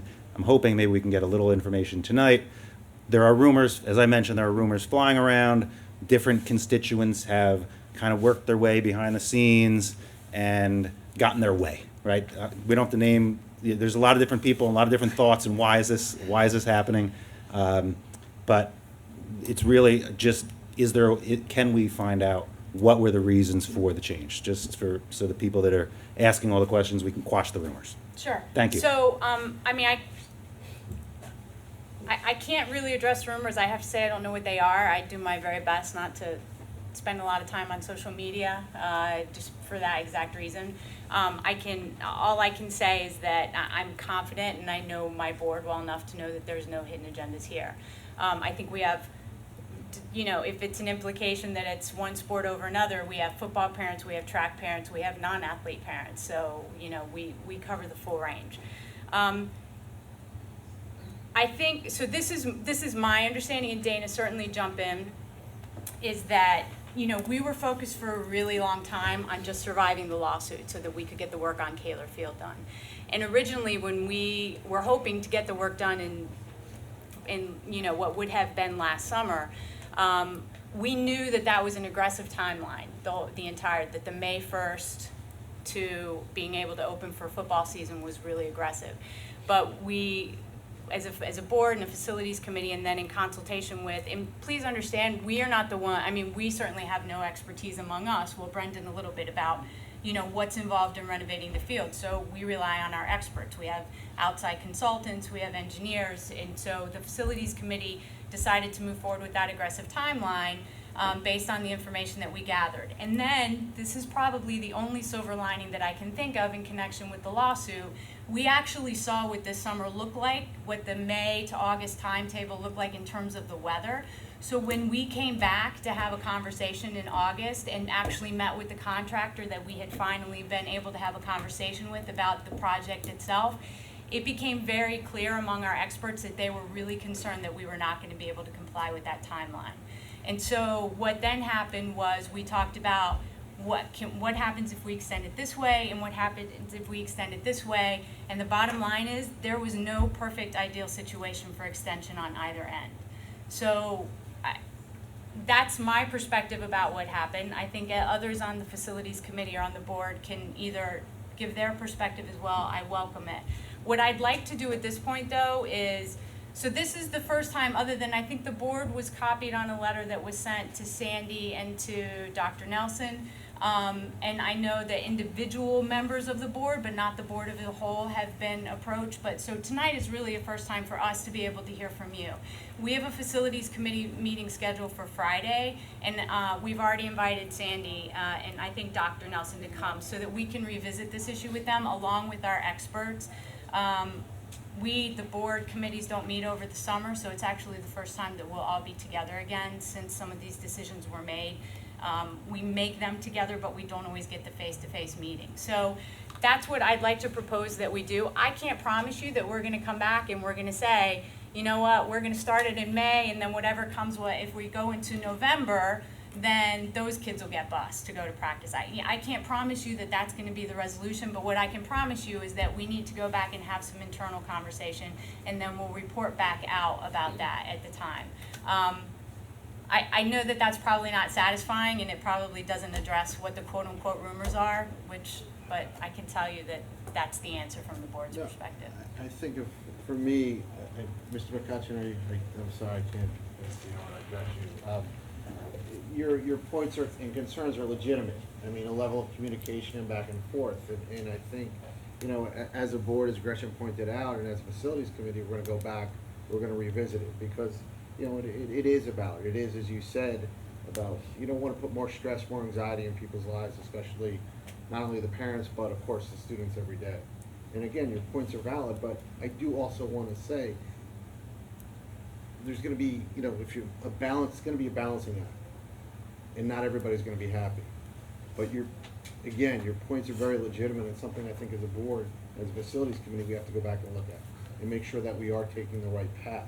But I'm gonna say to everybody in this room, it is going to be a balancing act. And there's gonna be a wrong decision on one end, or not everyone's gonna be happy. And if we try to make everybody happy, it's not gonna come out well.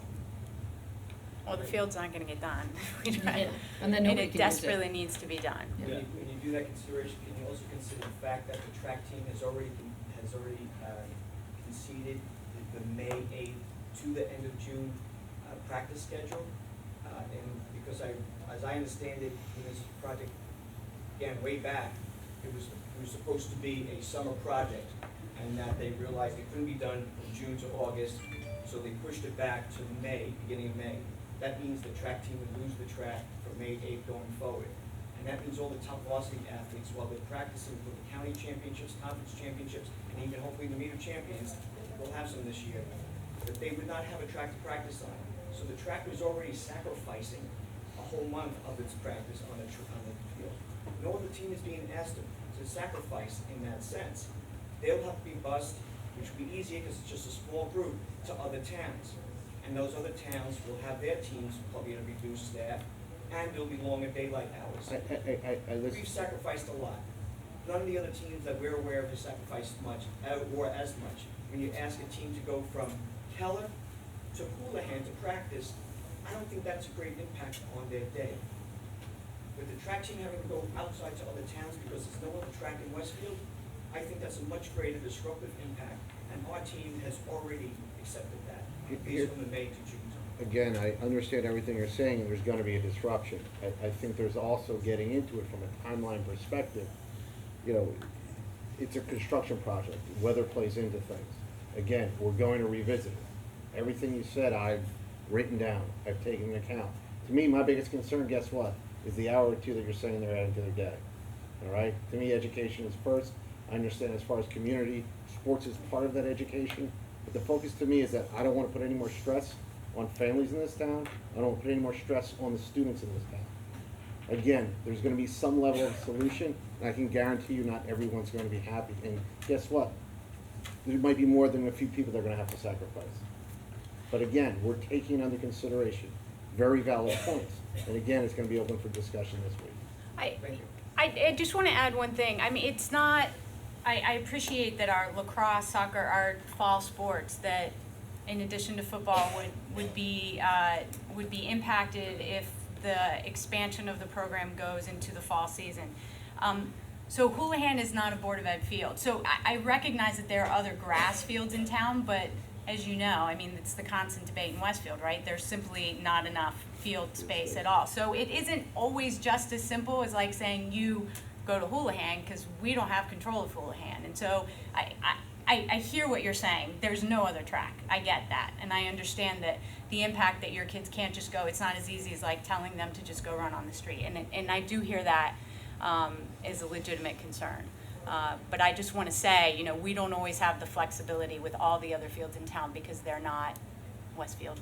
Board of Ed fields. And just like everyone else here, we're members of this community, and, we have lives and we make mistakes, all right? But as I said, we revisit things. We're going to revisit, we're going to look at it. But again, it's not a perfect world, and we are limited, as Gretchen pointed out, as a town, of the space and the facilities that we have. And at the end of the day, what's going to be done with that track, what's going to be done with that field, it's going to benefit everybody. But, again, listening to what you're saying, I want to try and minimize the stress. Just to that last point, I understand it's gonna benefit a lot of teams, including the track team and 8 other teams. And I would just ask that the track team not be the only one that has sacrifices, that there's shared sacrifices amongst all those teams who are gonna benefit from these fields, and not limited just to the track team. As I said, we're going to revisit and do the best we can. So in terms of communicating back with you, are you a good point person to me, if I communicate with you, then I assume that you can then communicate out to your group, correct? To the Friends of Westfield Track and the members, the parents of the. And I know our athletics director is in close contact with the coaches, so they may very well get the information before you do. It's not a slight or an insult, it's just, that's the way things often work, because I have a full-time job. And just as an aside, I've been contacted by some of the people, because my daughters are involved in the cross-country program, which then leads to track. And one of the suggestions, which I know has been discussed, is can we do any of the work beforehand, such as like the bathrooms and locker, because we had a 6-month time frame, and now, we had a 4-month time frame that we're now expanding to 6. Well, if there's work that we can do up front to allow the effort to start a little later, and then still finish on time, but we're doing some front-loaded work with the bathrooms or locker room or other things where we can still keep the fields open that allow the teams to go and practice. Yes, it's not an ideal situation, but at least it provides the field and the track to the various teams, was a suggestion that I just didn't hear that I just wanted to bring forth. Oh, it's a good one. I actually think we talked about that in facilities, and I think we agreed that some of that was gonna happen in advance. It is gonna happen, but that we've kind of left up to the contractor as far as how he's gonna mobilize his project. If he can get in there and do, we're not worried about the indoor stuff. That's not the stuff that we're concerned with. So, yes, if he can get in there early, he will and do that work. What we're concerned with is the weather impact on the outside work. Because if we have a bad summer and he gets delayed outside, he'll be inside getting that stuff done. That's not the problem. The problem is weather. Right, but And if we're delayed into the fall, Charles, just so, Brendan, if we're delayed into the fall, one of the issues that I think we are concerned about, if my recollection is that if we have an early winter, then we could so severely damage the project that then we'd be spending so much more money. So that's part of the concern, is that it's easier to play with the warmer weather period rather than to take the chance that we're pushing into the colder weather months where serious damage could happen to the field, right? So is that correct? Yes, it is. And when we talked about this, there were several different scenarios. So we have the fall sports, we have spring sports. We also had graduation that was part of the discussion. And as you recall, last year, there were a number of people that were upset because graduation was going to be impacted by this.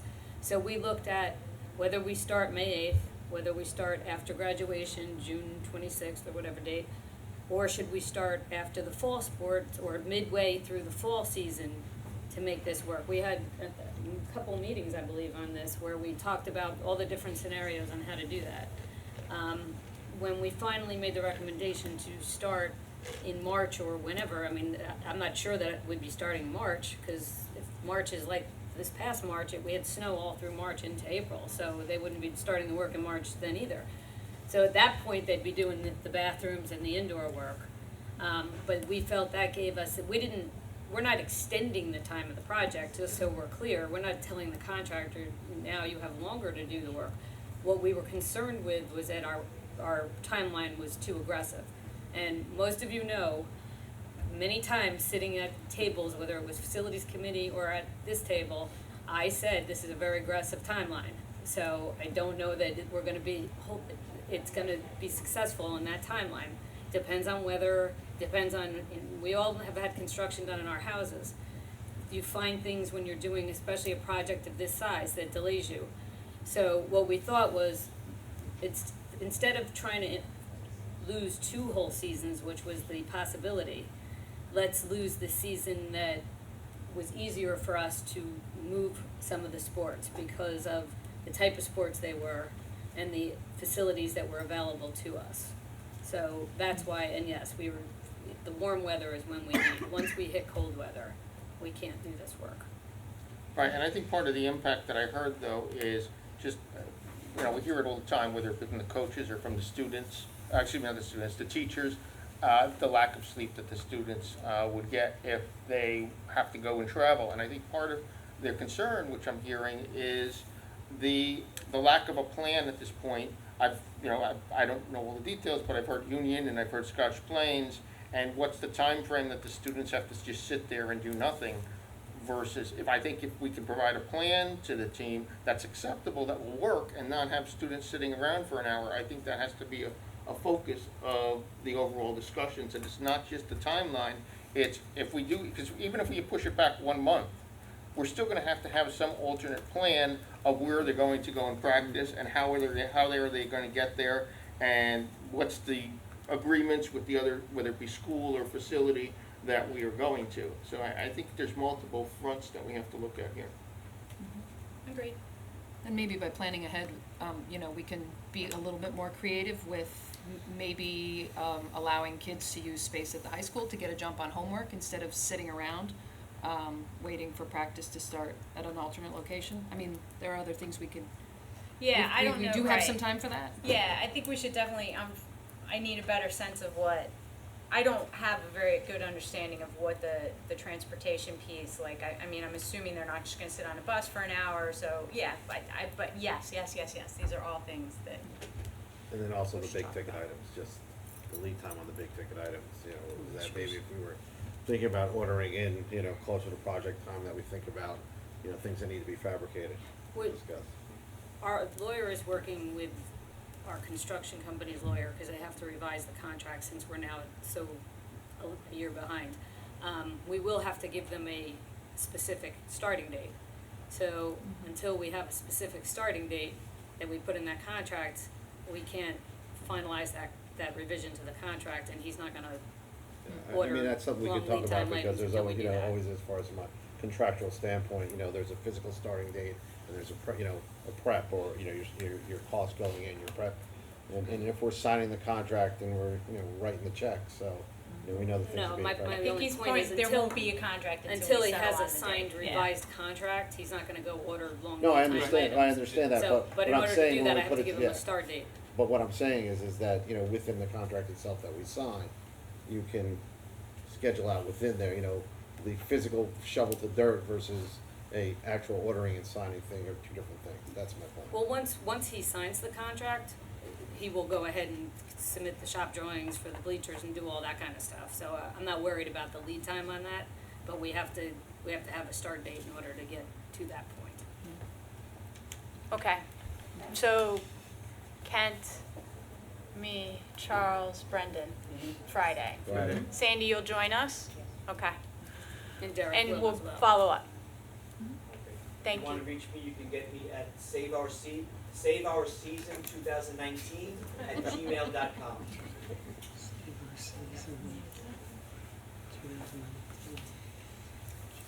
Got it. Thank you. Thank you. You're welcome to stay, but we won't make you. I'll give you a minute to track families on the leave.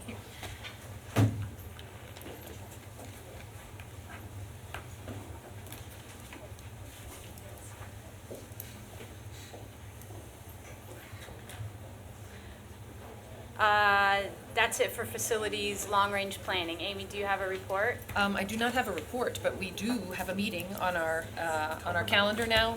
We'll be meeting before our next public meeting. So we'll be meeting at 6:30 on October 9th. Okay, so maybe if the board is okay with it, we'll move up, because it is getting late.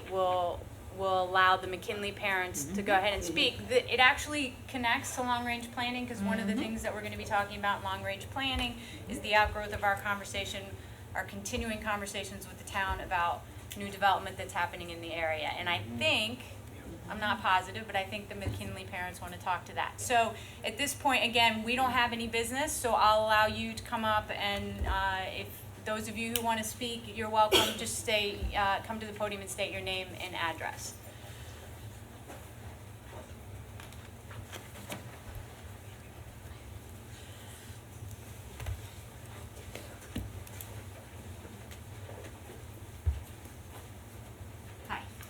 Hello. Cheryl Bishop, 418 Westfield Avenue. So in listening to some of the announcements and all the remarkable accomplishments of our Westfield students, you might wonder what we're complaining about. Sort of wondering that on some level myself. But the fact remains that there are a couple of concerns that the McKinley parents have and other parents in the district. And they are mainly the facility constraints of our buildings and the increasingly large class sizes at McKinley and throughout the district. Public enrollment figures confirm what most of us already know, and that's that the Westfield schools are at or over capacity and have been for a number of years. The district desired range of class sizes is 18 to 25. We're at the upper limits of those numbers, throughout. At McKinley this year, the fourth grade stands at 26, 26, and 24. No art room, no music room, and speech and other therapies are often done in the hallway. So certainly not an ideal situation. In the next 2 years alone, there are 71 apartment homes being built within 3 blocks of McKinley School. Of those 71 units, 45 of them are 2 and 3 bedrooms. So certainly there are going to be families living there that are going to impact, our school enrollment. So that's a concern going forward. We have a reputation of providing high quality education, as we hear the remarkable, accomplishments. And we want the board to be creative and proactive in coming up with a short-term solution for some of these enrollment problems and, large class sizes. So initially, we're asking that the short-term solution be to provide an additional push-in teacher for the 4th grade at McKinley School as a short-term solution. And then we're asking that you share with us the long-term plan for dealing with the challenges of increased enrollment throughout the district. Because what's going to happen next year when the same number of first graders come to McKinley School? So that, right. I don't mean to interrupt you. That's it, I'm done. Kelly has a few things to say, but. I'd love to hear some feedback. Yes. Sure. So, I think when the situation at McKinley, in the 4th grade class in McKinley this year is, and I know you're going to say I'm tired of hearing this, but it's not new. It's not new to Westfield Public Schools, and actually we made an effort to go back and look over the past 10 years at all 6 of the elementary schools. We have had this situation at one time or another. That said, we recognize, and the board has in the past, twice since I've been on the board, hired and gotten a formal demographic survey done to try and keep track of our enrollment. We are in consistent communication with the town. We just actually met recently and got the breakdown on the numbers that confirm the numbers that you're giving us. And so we know that there is a potential ongoing issue. You asked for us to disclose. I always, when you say disclose our we don't have secret plans, I promise you. But we want you to share. No, And we sure. want, Right. and the biggest thing, we all met as parents. Could you just say your name and sure, address? sorry. Yeah, sure. Kelly Hampman, 635 Radley Road, Westwood. We all met as parents, as a community, and the biggest thing we want to come across to you is that we want to be your partners. We want to be your team. We're not a group of, none of us are angry, none of us are marching, none of us are demanding. That's not our interest. We're all Westfield families. We're all here together, and we want to solve this together. Now, with that being said, until the end of August, we had 4 sections until those numbers really bumped with the first. So if those first graders were only 60 students, our 4th grade would have had 4 sections. Is that right? Is that correct to my understanding? Yeah, I would assume so, but. Yeah, yes, pretty much. Yes. Okay, so I guess with that being said, our short-term concern, and I know that you talked about this briefly, and is that having someone come in and do strategic, I'm a speech language pathologist, so I work with teachers all over New York City. I push into lots of different schools. And we know, and I'm going to speak a little bit about this, but I'd love you also to continue, we know that small groups and small class size matters. So if these first graders were a small class, then these 4th graders would be classes of 19 students right now with maybe some students going in and out during the day, and then it's maybe 15 or 14 so it's such a big difference. And we're talking, so, and then, you know, what Cheryl brought up, our other concern is my daughter's also a first grader. So I had the interesting issue of my son being a fourth grader who lost a teacher, and my daughter earning a teacher and having small class sizes, which is everything in the younger grades. But what happens to her next year? So what happens when she becomes that second grader and 75 students come in? Does that mean that she's going to have a class of 26, 27 students? I mean, that's, you know, I'm sure in Westfield that's unprecedented. So, Because you can't manufacture another classroom. right. There's no room. No, and I appreciate that, and I mean, I guess what I'm saying to you is that we're sort of hypothetically predicting issues that don't yet exist. But we and want to that- be proactive. and We want so to. do We don't want August to come again, and we're all sitting there waiting for our emails, and all of a sudden we're 4 classes to 3. You could just imagine. So maybe if I could just talk a little bit. Sure, we'd Because, it's the principals and I who spend a great deal of time on enrollment. Every single principal in this district, not just McKinley, not just elementary schools, because we have neighborhood schools, right? So when you have neighborhood schools, you can't say at a certain point. I mean, sometimes in the summer, the principals will tell you, I'll say, could you pull down the shade because you have no more room in second grade. Obviously, I'm kidding. Maybe it wasn't funny, but I was kidding. And but we have neighborhood schools, so we have to constantly make judgments. It can be that pick a grade. It doesn't matter what it is. You know, 3 families moved out, and so you have a lower number. It can be that your first grade jumps up.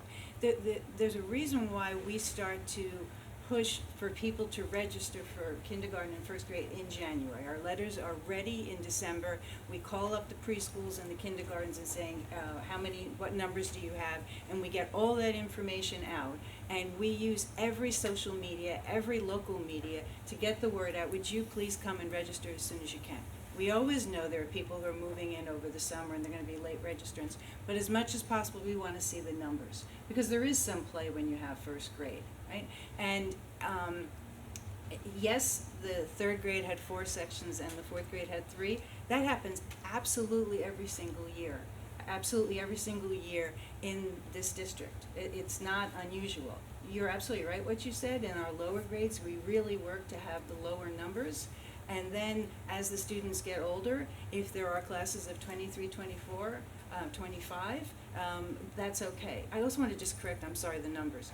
The numbers in McKinley in 4th grade, I don't want to get it wrong, are 23, 23, and 24. There are children who are in Mrs. Giles' class who join those classes for morning meeting, for recess, for gym, and for art. That's true. That's when the 26 come into being. But the classes themselves, and now that's the class at its largest for all the other subject areas, because we also have students, as Dr. Weissman was referencing, we have students who may leave for certain support, whether that's special education or Achieve. So honestly, the largest number for the academic subjects is 23 and 24. And if I were to look at my other 4th grades in Westfield this year, right? In Franklin, I have 22s and 23s. In Wilson, I have 22, 23, and 24. In Jefferson, I have 22 and 23. And in McKinley, I have 23, 23, and 24. And Dr. Dolan, is that including students in those classrooms who go out as well, as you were sharing with McKinley? Yes, there are comparable. There are 3 of the schools, as you heard in the presentation tonight, that have classes that may feed in at various times of the day. So the same thing would happen at Wilson and would happen at Tamaqua as happens in McKinley. It's different in different schools. Okay. So, and then another thing I did, many of you were here earlier when I talked about the class of 2018, our students who just graduated. Many of you were here for that. So because I was working on that, and because I guess yesterday I heard that you were coming tonight, I put those 2 thoughts together and I went back and I said, well, let me look. Obviously our class of 2018 is doing well. When the class of 2018 was in 4th grade, 4 of those schools had classes of 23, 24, and 25. And then, because sometimes I spend too much time with numbers, I looked at every year since then. Every year since then, classes in 3rd, 4th, and 5th grade have been at those numbers in various schools. One year, I can think of maybe 2 or 3 years ago, there was another group of parents, just like you, as you said, not angry, but worried, concerned. You want to make sure your children are in an appropriate class size. And there's no debate for me. I was a teacher, there's no debate. But appropriate, right? And 23 and 24 is appropriate for that age level. That was a different group of parents from a different school. They had the same concern. They had so many tear downs in their neighborhood. They were sure that their enrollment was going up, and their school was quite cramped at that time. They now have a little bit of breathing room. Okay. To the other point, we really do watch the enrollment. To the other point, yes, we've been looking at the new proposed housing, right? Very carefully, actually, because it's something I worry about. We've been looking at it. We always meet with town government. We've done this for years and years because we need to communicate. So I've been worried a lot because they can tell, here's what they tell me. They tell me that all along this corridor, the NJ Transit corridor, they've been building all of these multiple dwellings. And so for Cranford, certainly you've seen in Cranford and in Famwood, and it keeps on going. And we keep on checking with those districts because they tell me that that has not had an impact on enrollment because the people who are living there are younger people who are taking the train into New York. Hopefully they're taking the train these days into New York and getting home again. But do I fully trust that? Not fully, because I think people may want to rent in a town like Westfield and send their children here. So I continuously check. We already have the one 70-unit building, 333 Central, which happens to be in the Tamaulipas area, and I check those numbers, at least I check those numbers a couple of times a year to see how many students, because I don't want to be caught unaware. And I know what, we met with the town just recently, and I know the two places that are, one's well underway, I drove past it today, and the other pass that's proposed that I read about in the paper. But yeah, we're gonna watch those and see. I'm told that they're not gonna really impact enrollment, but they might. The next one that I'm told is proposed is not in McKinley, and it's not in Tamaulipas, it's in the Washington area. So, I mean, we are watching all of those to see, and we will be monitoring, and that is the topic of the long-range planning committee meeting. Yeah, so two separate issues, right? I So mean, yeah, one we're is- talking about two separate issues. If you may, can we just add a little bit more of our research? So we did, this is all, a lot of what we did. Yeah, sure. A lot of what we did is research-based, and I think, and I hope this resonates with you, to imagine that you're a parent in 4th grade and you have a child who's about to start school and it's the end of August and you go from 3 classes to 4. And if that 1st grade was not, I think we're all talking about what is the current status, but if it wasn't, all of our classes would be, like some of the schools do have 19 students in a class. And we just want you to know from all the research we've done, being an educator, working in education, class size matters. So we were just thinking, if we were going to have that extra teacher with that grade anyway, why not be that innovative district? Why not be that district that pilots and everyone turns to us and says, wow, let's try it for a year. And this is this expert teacher, we find someone highly qualified. Mr. Buno is of the best, and he would, find someone highly qualified, whether it's a full-time person, a part-time person, to do that strategic small group. Because I do hear you that you see history and you've tracked it over the years, and we went and we saw that in the research. But you also have to remember that every class, every grade is so different.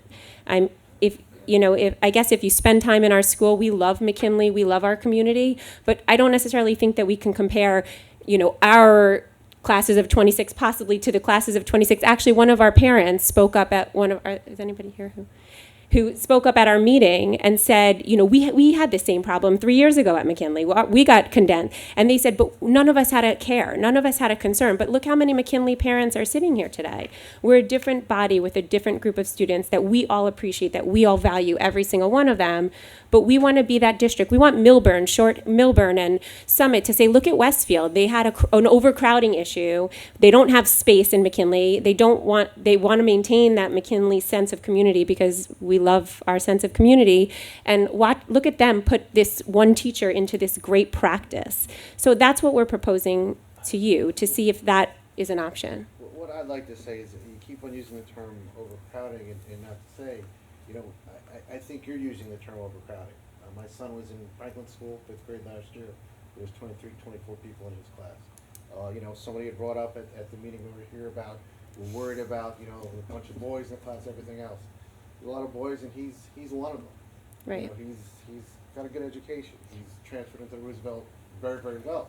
And my whole thing is you keep on saying overcrowding, and the information which you've handed out, no one here is arguing with you. If we could do it with smaller classes, we would do it. There are limitations on our space. And I'll throw something out there. We can always build another school. You know, we can always float a bond for $12 million. I know they did that up in Scarsdale area. They did that. They floated a bond and they redid and added on to schools. But I just want to add something to what you're saying, because you're right. Our kids will be fine. None of us are debating that they won't be fine. I keep on hearing But overcrowding, but and I don't agree with. Okay. We set out guidelines and we set out numbers, and Dr. Dolan has put it out there. And again, limitations of space, everything else. Trust me, you know, to me, at the end of the day, I'd love to build another school. Personally, you know, I would love to have something like that done, but you get to the point of space and time limitations. That's me as an individual. That's Sure. me as a resident of this community. I think what resonated, just to give what resonated with all of us when we met, is that we went through the research and we talked about and there was one piece, like you hear all this research. I'm a speech pathologist. I read research articles all the time, and it's a lot of noise.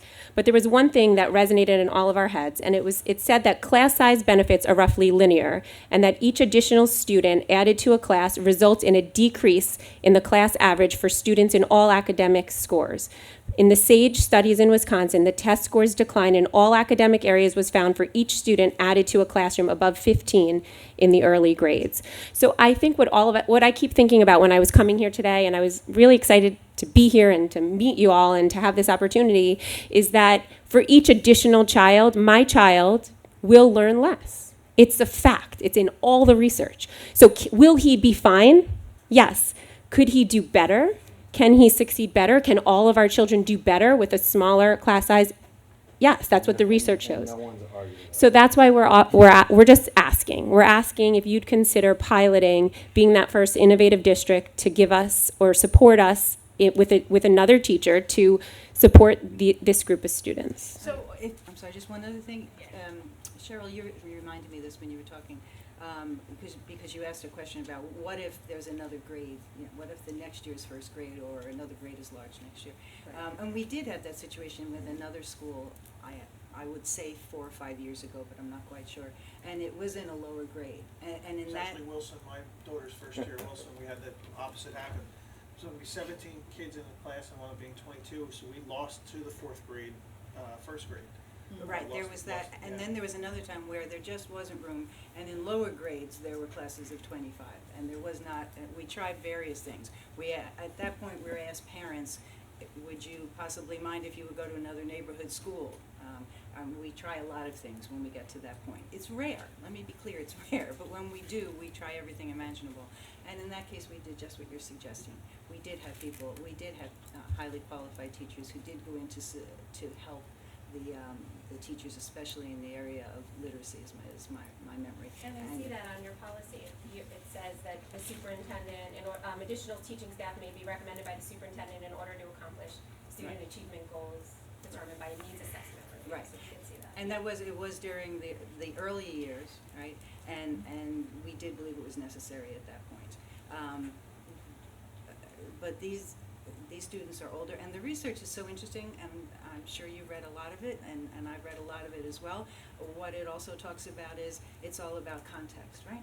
It's about age, certainly, but it's also about the type of support needed by the students. And you also find an awful lot of conflicting information in the research. You have to keep on reading, and you find some that are flawed and you put them down. I'm sure you found that as well. Sure. So the best I can say is we really do stay on top of the numbers, and there's not one principal in this district who's not on the phone with me when they have a concern, either because it's a different type class. You're absolutely right. I taught a long time. Classes can have different personalities, and different things can change, and things can change in the middle of the year to make it harder or to make it easier. Right? Honestly, we are rather neurotic about enrollment. We'll keep watching it, and we'll absolutely work in long range. Making decisions about long-term. Just a quick follow-up. What indicators are you using to monitor the current 4th grade class situation? So how are we looking at it? Because we can look at it in September, we can look at it in October, we can look at it in November and December, but then it's January. So what indicators are you using? What data? What are you using to know, like, how do you know whether the rate of student learning is comparable at, like, McKinley to another fourth grade class of students of a similar or comparable size? I guess we just wanted to know, like, what indicators, because you did share that you would be monitoring it, so I guess we just wanted to figure out how, or learn how. Sure, a great deal of it really is based on the observation of both the teachers and the principal. And the principal, I know, has been monitoring it regularly to see if he's noticing anything differently. He's been a principal there for a number of years. He knows what fourth grade is. He knows the curriculum. He knows what's expected. As the students complete their various assessments in the class, the teachers are also capable of telling us if they see a need in any way, whether that's an individual need or whether that's a need for the class. So then will something be done? Sure. It is, I mean. Okay. You're asking So if there's Well, a if there, need if there that's is an found? identified need, Oh, if Principal there is- Dino identifies a need either within a classroom or across the grade, then When there are identified needs, do I grill the principals? Yes, I do, and they'll all tell you that. I do, because I want to make sure because I am trying to make sure I am being equitable across all the schools, right? And we have, again, I mentioned how many fourth grades have similar enrollments. So I'd listen to any of the principals, and then I ask them quite a few questions. For example, tell me why you know this. What's the data that tells me that this is necessary? And then yes, yeah, that's what we're in the business of doing, honestly, is to try to do the best we can, and we take it very seriously. And we do consistently monitor it. Can I just say, I had, my 3 sons went through McKinley, and they entered in school at first grade, second grade, and then fourth grade, and all 3 of them improved. And I remember sitting in the back-to-school night with my fourth graders' parents, and I was like, wow, it's packed in here, there's a lot of kids. And I can say unequivocally, every one of my sons has improved. And I'm a teacher myself, and I have been for over 20 years, so there's no one more critical than me as to what my, sons are doing and how they're improving. McKinley offers an exceptional education. And we're here to say yes, it does. Like, we love McKinley, we don't want to be anywhere else. We have the same experience as you, but we can't forego the research that shows if my child was in a class of 19 instead of 26, we can't say that wouldn't be a different school year. right, and I think the point that we're trying to make is that none of us disagree with you, and that if we could, across the district, how many parents would jump up and down for joy if we were able to do that? And so we have an outer limit of a policy that we observe and we stick to. And I mean, just in terms of, I want to communicate to you on behalf of the board how seriously your concerns have been taken. Mark is probably so sick of seeing us. I mean, he's spent a lot of time with us, and he's the only elementary school teacher we've seen so much of this year. So there has been a lot of conversation and a lot of focus to make sure that your concerns have been heard. And, if he and Dr. Dolan came to us and said, we think that we need this for McKinley for fourth grade, then the board would be behind it. That's their expertise. That's why we hired them to tell us how, when the support is needed. So I can guarantee you that the specific concerns have been heard and will continue to be monitored, just like we are in all the schools, all 6 elementary schools. And as to the second point, the board's gonna take you up on wanting you to be in partnership, because if the enrollment issues continue to be an issue, there's gonna be some hard decisions that have to be made in the coming years. And whether that's part of the reason that this board chose not to really pursue full-day kindergarten at this time, because of the tax impact that would have on the residents, given so much uncertainty that's going on right now. And so, there's going to be hard conversations to be had, and we hope that the parents are going to participate and be supportive of the board in that process. Yeah. And I guess we've sort of finished the conversation about a support teacher. So is the answer definitively no? Well, so again, juncture. I think this is one of the things that a lot of people don't understand about how we work as a board. So we are a governing board. So we don't go to Dr. Dolan and say, hey, we want you to put that kid in that class, or we want you to hire a teacher here. Because none of us, with the exception of Lynn, have any real background in education. And so we are here to represent the community, and we are here to make decisions about how our resources are spent. but we take our lead from the experts. And so we have been in communication with them about what's needed, and we haven't heard that from their perspective that that's what's required. So this board isn't gonna dictate to them to hire that individual right now. Okay, and then the second point that Cheryl was talking about in terms of like, so short term is next year. I mean, there's the now, which is what we were asking, and then the short term is next year. In case, what if 80 students do come to McKinley or 75? Is that something that the board will be discussing and invested in? Yeah, I mean, you you know, got, for I our mean, school and for other schools? right, that's the subject of our long-range planning conversation for this year, is what's the impact gonna be, continuing to monitor it, and how are we gonna accommodate it? There are certain words that we don't speak in public, and you know, and so, but yes, those conversations are gonna be happening behind the scenes, and to the extent, because you guys are gonna be the first school really impacted by the 2 new buildings that are coming on, you know, we're gonna have conversations with you about it. And probably And they'll has be it- more local. And just out of curiosity, have you come up with any, like, has it ever been floated around before, and do you have any ideas? So there have been lots of things that have happened in this district as a result of enrollment changes. Additions to schools, Switching of words that going to we're not middle gonna say school. in public. Words that we don't say in public, Yeah, yes. switching to going to But middle schools. specifically, do we have anything to discuss right now? No. I would also say, again, I monitor the one new 70 unit that we do have in town, and as of yet, it has not been a problem with enrollment. We certainly have some students who live there, but it's not been a problem with enrollment. The one being built, I think, is 3-bedroom units, which I think has a different effect. There are more 2 and 3 more 2 bedroom and 3 units. than 1. So the one on the traffic circle will be 1, 2, and 3 bedroom units. I don't know the exact Mostly numbers on 2 each and one. Mostly It's 2 and mostly 3. 2 and 3. The West Broad car wash development Right. No. is mostly 1 bedroom, there's a couple 2 bedroom, I think. It's actually split. Yeah, it's the 32 one where the car wash Yeah, used to be. that's the one, actually. Right. And I don't So want to 3 say, bedroom is I don't want to say different. the obvious too, but, and I don't want to speak for Dr. Dolan because you know it better than most.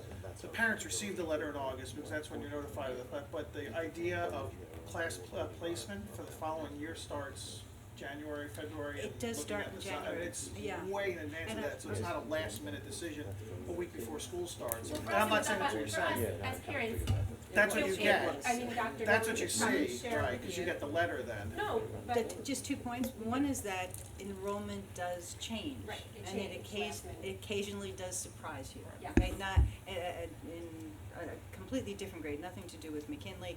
All of a sudden, in 1 week, we had 8 boys who moved in from 1 grade. You know, it happens every now and then. It doesn't happen often, but it happens. 2 things though. So I mentioned before about we do start looking at enrollment in January. There's a reason for that because we don't keep the same number of sections from year to year. It's all based on how many students you have, right, at every grade. So in January, I asked every parent group that I talked to, would you please make sure you tell your neighbors to register their children early? Because that gives us a much better sense, and then we have a better sense. It's not perfect because people can move in, but it's much better. So when it comes January and you see everything posted in the media, please make sure that your neighbors who have little ones are registering early because it helps us a great deal to do that. But then again, do we know we can have changes? We do. We do. and I guess coming here today, we know you're on it for next year. Absolutely. She's on it every year to be honest. Of course, but I'm saying, given that we may have a big grade, we're saying that for next year, it's something that everybody's talking about and everyone's thinking about, and There's a heightened awareness. heightened awareness. Yes, Thank you. awareness. There is, and I will tell you, every single principal in this district is on it and haunt me with phone calls, and they should. And then I'm on the numbers as well. So we really do take it seriously. Thank you. And we start hearing about first grade enrollment numbers end of March, beginning of April during the budget process. Yes. When you remind us constantly that you're watching the first grade numbers. Yeah, I do. Because they change. Wasn't year over year the enrollment actually down this year versus last year? Yes, the enrollment in McKinley is down this year, yeah. I'm just even talking the district as The a district- whole. the district. First grade enrollment across the district is down this year, yeah. So we have great confidence in Principal Buno. He knows, he knows every kid, he knows every situation. He's very involved, and we do have confidence that if there is, an identified need, that he'll come to you and we'll come up with a solution. And we do have confidence in that. But we still wanted to ask because we feel that it's something that could be done and would be great for the kids. And we just also want to urge you to look at these numbers, because we are on the upper limit of the policy, guidelines across the board. And it's something, to consider going forward in the next, 3, 5, 10 years, I don't know, because Right. there is a lot of development, and we have a great reputation, and families want to come here, and they come here because we have great schools, and we want to, continue in that tradition.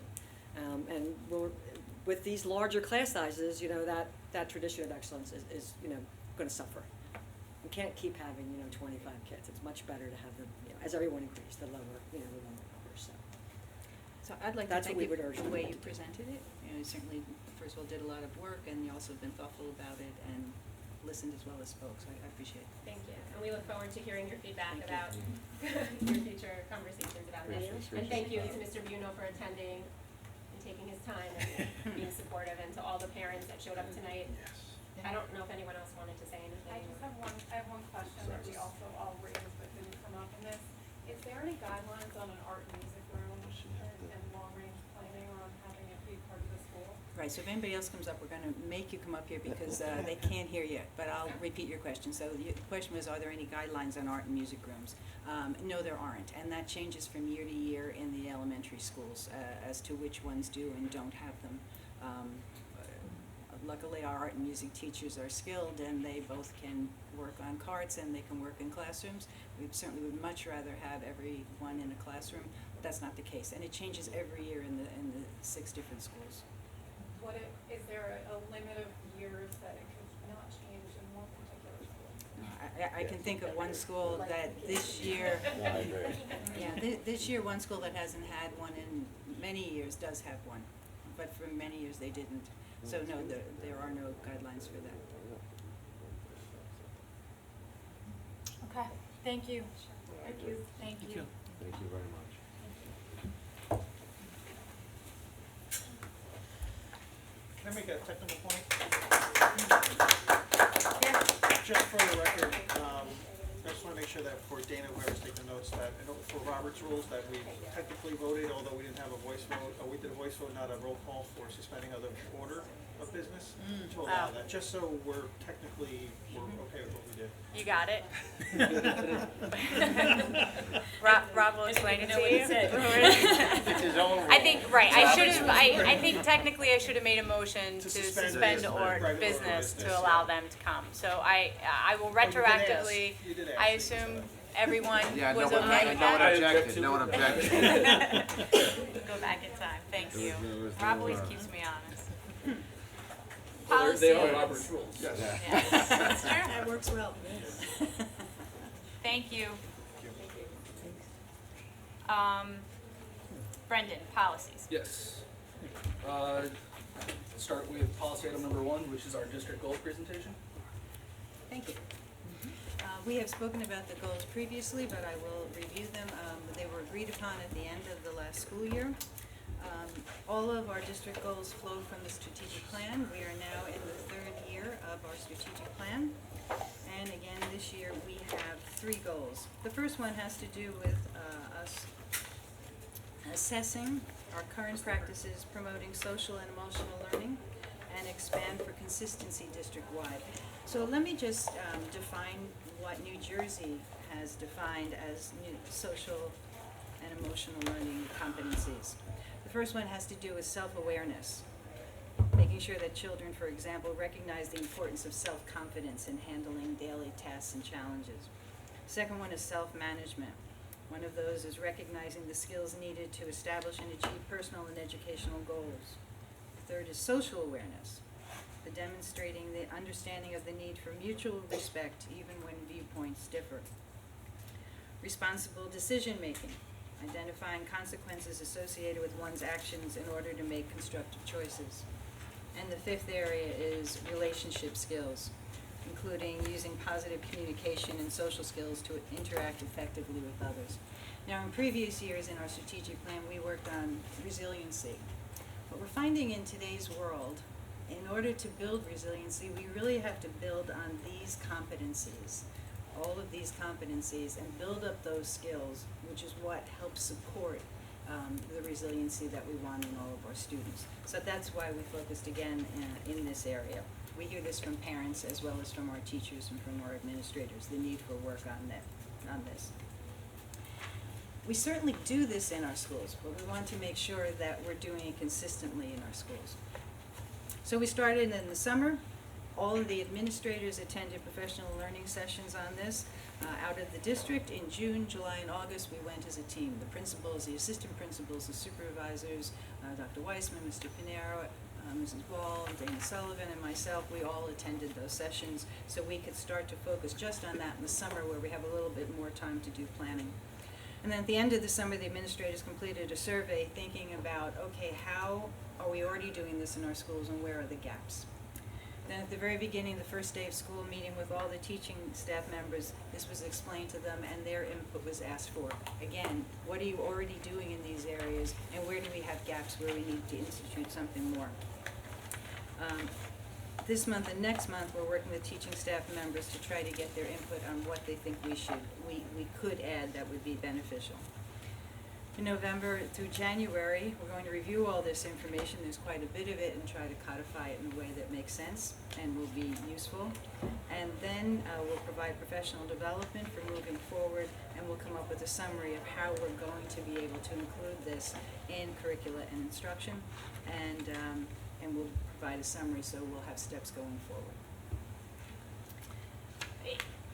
I just had this thought, and I'm sorry, I know we've talked about it before, so I don't mean to be late to the game, and I don't even know if it needs to be added to the district goal, but, so this is not just the school's responsibility, right, to equip our kids with these skills. And so, it seems to me that one aspect of this would be, I don't know, if we can coordinate with the PTOs or the parent groups to do some programming for parents, or certainly put things on our website, resources for parents, talk about it at the PTC. So I don't know if we need to amend the goal to include that, but it's something that those of us who have interactions with parent groups, we should definitely be talking about it as exploring ways to equip parents with the skills and the teachers as well. So hopefully it all comes together. Agreed, absolutely agreed.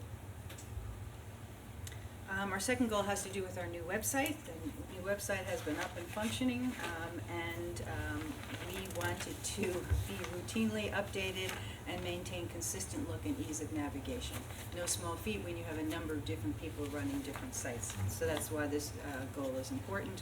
So we have set up expectations and procedures for the layout of web pages, and those were developed over the summer.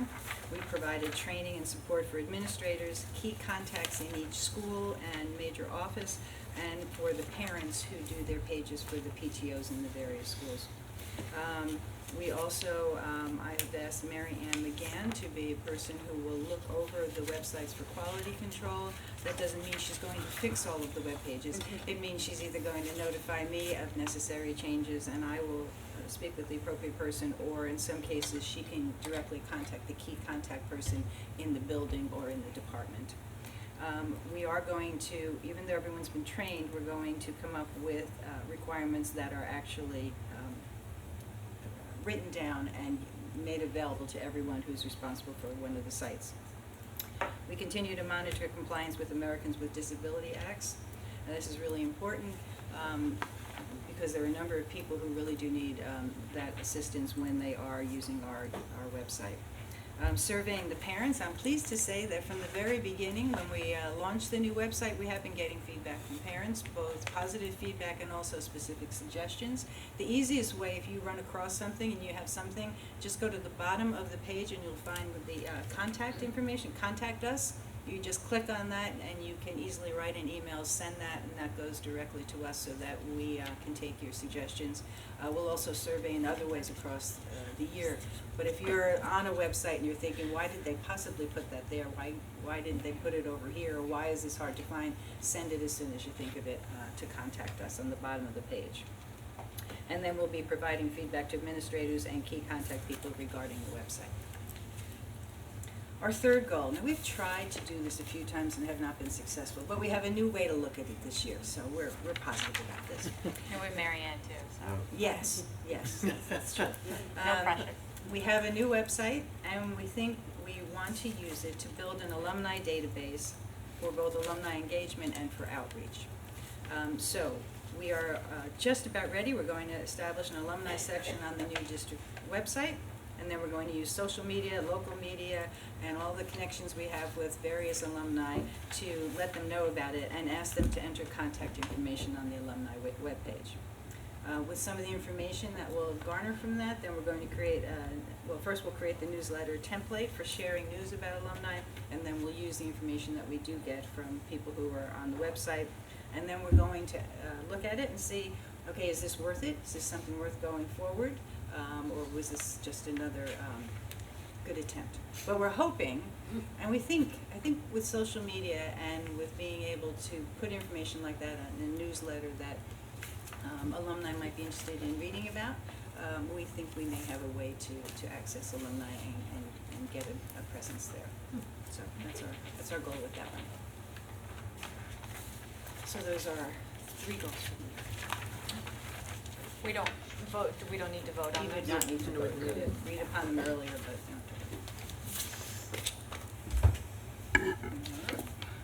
Any questions for Dr. Dolan? No. Let's move on. I'm going to ask the board to approve policy item number 2. Second. Thank you, Ken. Most of these changes were statutory updates or just making our existing policies a little easier to read using the Strauss-Esme guidelines as a template.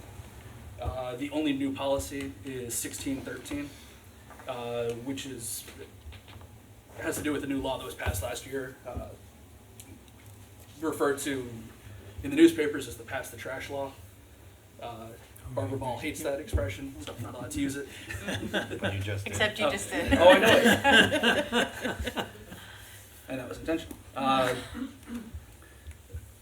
it just has to do with how we report out to other districts when they hire one of our staff or when we hire staff from another district. It's regulated now by the state. Yeah, heavily regulated, although it may be amended because they're rushed it through, but we'll address that when it happens. Any questions? All right, Dana? Lynn Benner? Yes. Michael Beelan? Yes. Kent Diamond? Yes. Brendan Galligan? Yes. Robert Garrison? Yes. Gretchen Olig? Yes. Peggy Astor? Yes. Charles Astroff? Yes. Amy Root? Yes. And I ask the board to approve policy item number 3, affirming the HIB decision 18E09 and 18J04 for the reasons set forth therein. Second. Thank you, Kent. Lynn Benner? Yes. Mike Beelan? Yes. Kent Diamond? Yes. Brendan Galligan? Yes. Robert Garrison? Yes. Gretchen Olig? Yes. Peggy Astor? Yes. Charles Astroff? Yes. Amy Root? Yes. That's it. Thank you. Thank you. Curriculum, Michael. Yes.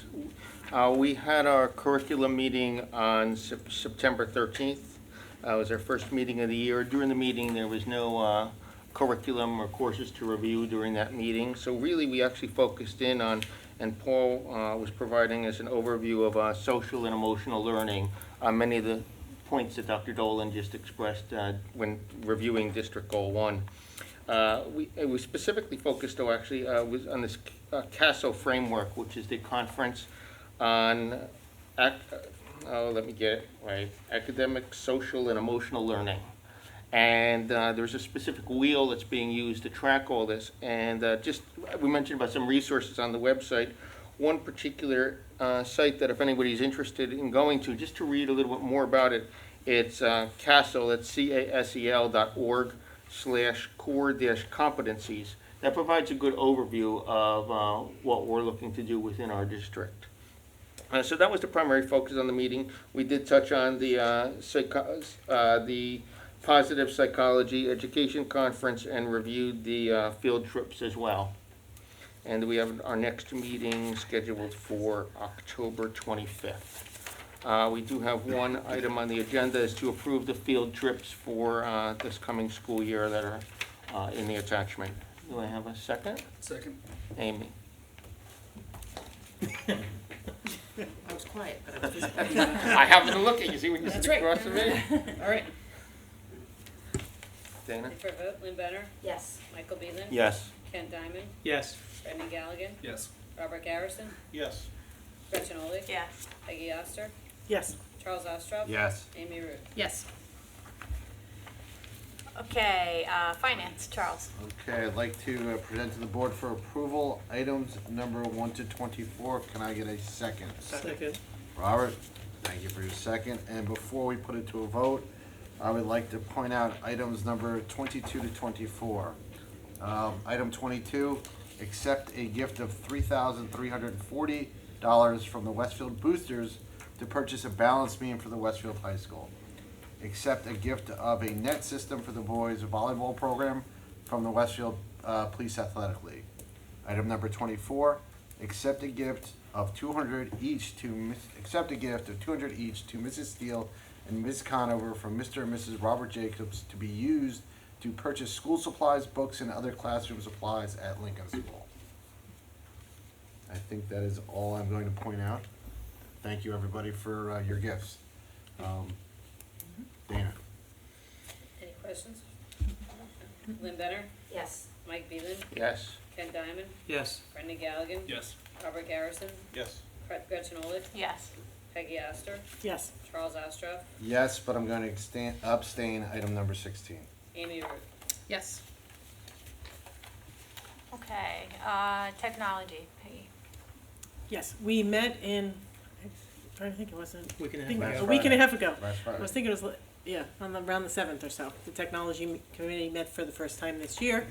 I'd like to thank Dr. Dolan because whenever I'm reporting on technology, she always beats me to the punch. But Brian Ocker and Paul Panera were there, and we discussed the activities that went on over the summer in reference to technology. Just in general, for some numbers for people, we have 3 new laptop carts, 49 Chromebook carts, which is a total of 1,449 new Chromebooks in the district that they had to install, 56 new interactive projectors, and 335 new laptops for elementary and high school teachers. And these all had to be set up and put into the schools and so forth. They're not all new. Some of them are replacements to old, refurbishing some of the ones that are coming up are old and so forth, but they all needed to be set up over the summertime when the kids entered school in September. I'd also like to send out a shout out to PTAs and so forth who help us purchase some new equipment for their schools and so forth. It benefits us. We do appreciate your help all the time, and hope that when you're in the schools for back to school night, you do notice all these new technology and upgrades that we have put in over the summer.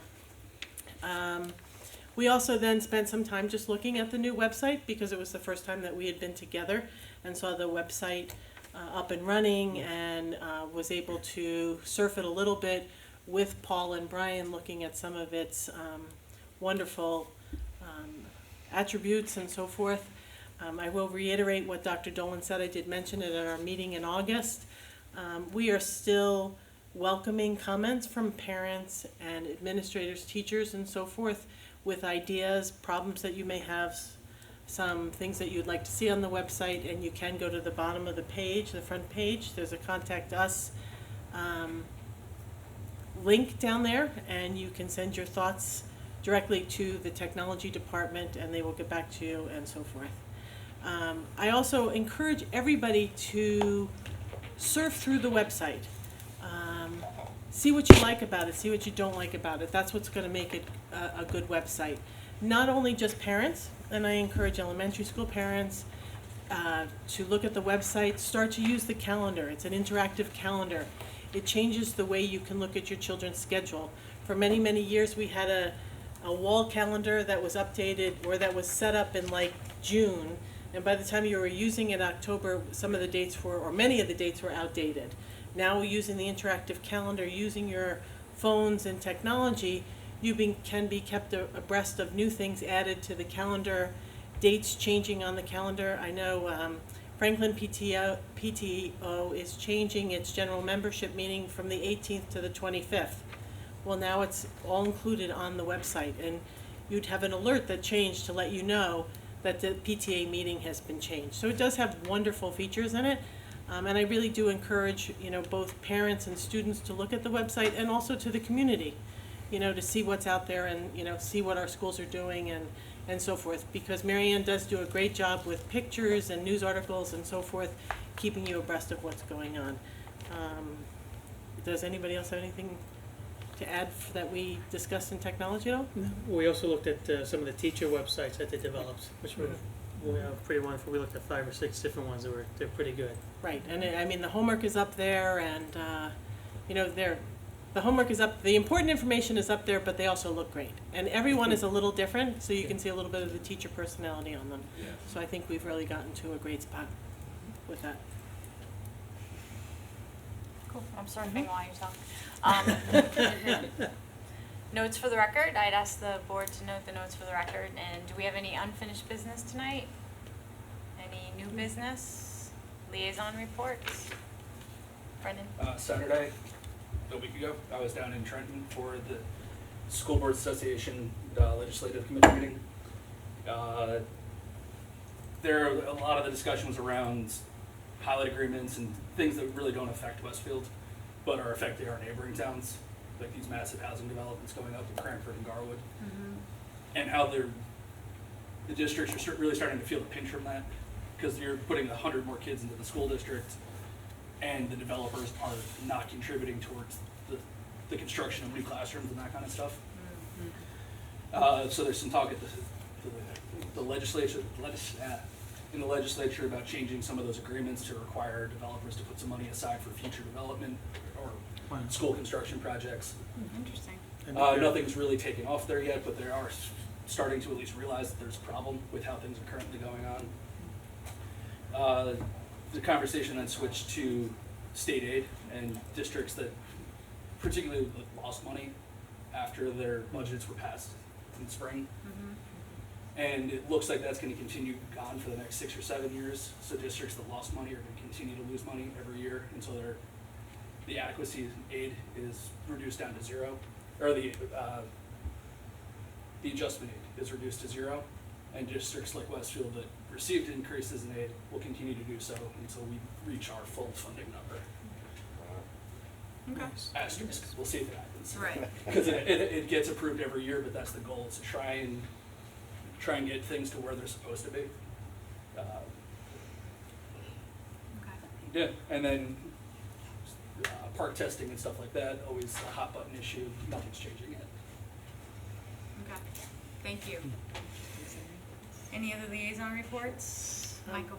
Yeah, I was at the Edison PTSO meeting earlier this month, it's 14th, I believe. And just to get a jump start on District Goal 1, as you've heard a couple of times, Dr. Bolton was presenting on social and emotional learning to the various PTSO members. They had a very good-sized crowd, probably 40 plus people were there. Oh, that's great. And Dr. Bolton said, you know, the only time you'll ever see, he decided to show off the auditorium, I think. And he had some donuts and coffee, so he goes to me and back, this will be the last time you'll ever see donuts in this room.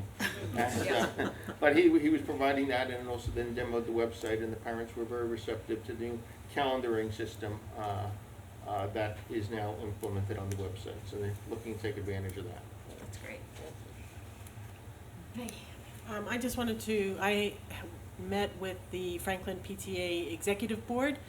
They invited me to their first meeting, and I appreciate them reaching out to me and letting all board members know it's a really great thing to reach out to your schools that you're assigned to, because a lot of people do have a lot of questions, and we can bring back information, and I look forward to working with them for the year. And their first general membership meeting, as I said, was changed from the 18th to the 25th. It's on my calendar. Democracy was good this year. They actually gave me a list of all the meeting days for the rest of the school year. That's When great. last year I couldn't get that. Oh, yeah, makes it easier. Yeah. Any other reports? Yeah, just real quick, Roosevelt also is enjoying the new website. They were able to find that they had something out of date as well. An early coffee for parents was on the wrong date, and I think before we were done with the meeting it had been changed, so they find it very much easier to use and easier to find things there, so that's great. They like that. Our first parent-teacher council meeting is tomorrow. They've moved from Thursdays, where they've been forever, to Wednesdays, so I'm very excited to see if we'll see new faces. I'm not sure. And if anybody out there is interested, you'll find the dates on the website, and the portion of the meeting from 10:15 on is open to the public for people who'd like to know more about how things work across all the different schools, because there are representatives from every school in the district that come to those meetings. Dr. Dolan's there, I'm there. We have a great time. So, That's true. and I'm anticipating we'll probably hear from Liz Mulholland about some legislative issues, maybe tonight, but certainly tomorrow as well. So, Great. Any other liaison reports? I'll just report quickly. I don't want to duplicate efforts, but Dr. Dolan, Dana, Peggy, and I met with Mayor Brindle and Jim Gilday, and it was a pretty extensive presentation from the town about what is happening with the settlement for the fair housing, the affordable housing issue lawsuit that got settled. So. We talked a lot about what's currently on the horizon. We also talked a lot about what could be, where there was sort of, there are areas that have been identified as potential for building, mostly along the North and South Avenue train corridor. And so, right, that's what we decided it would be a good topic to take to long-range planning. But yeah, it was I thought it was a good meeting, and we continue to work closely with them on a number of issues.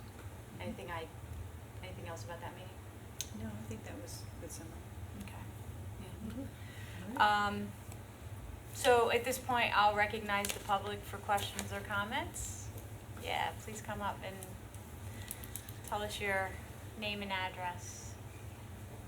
So I've been sitting all along my answer now, so my knees almost.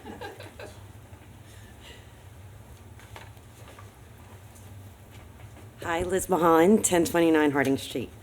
So I want to say to you guys, oh my gosh, I feel so bad for you all. Don't feel bad. Because I've been at the State Board of Education hearings, I've been at the Senate and Assembly education hearings, and as you know, unfortunately, the schools are caught between some political dogfight that's going on, and that's all I'm going to say about that.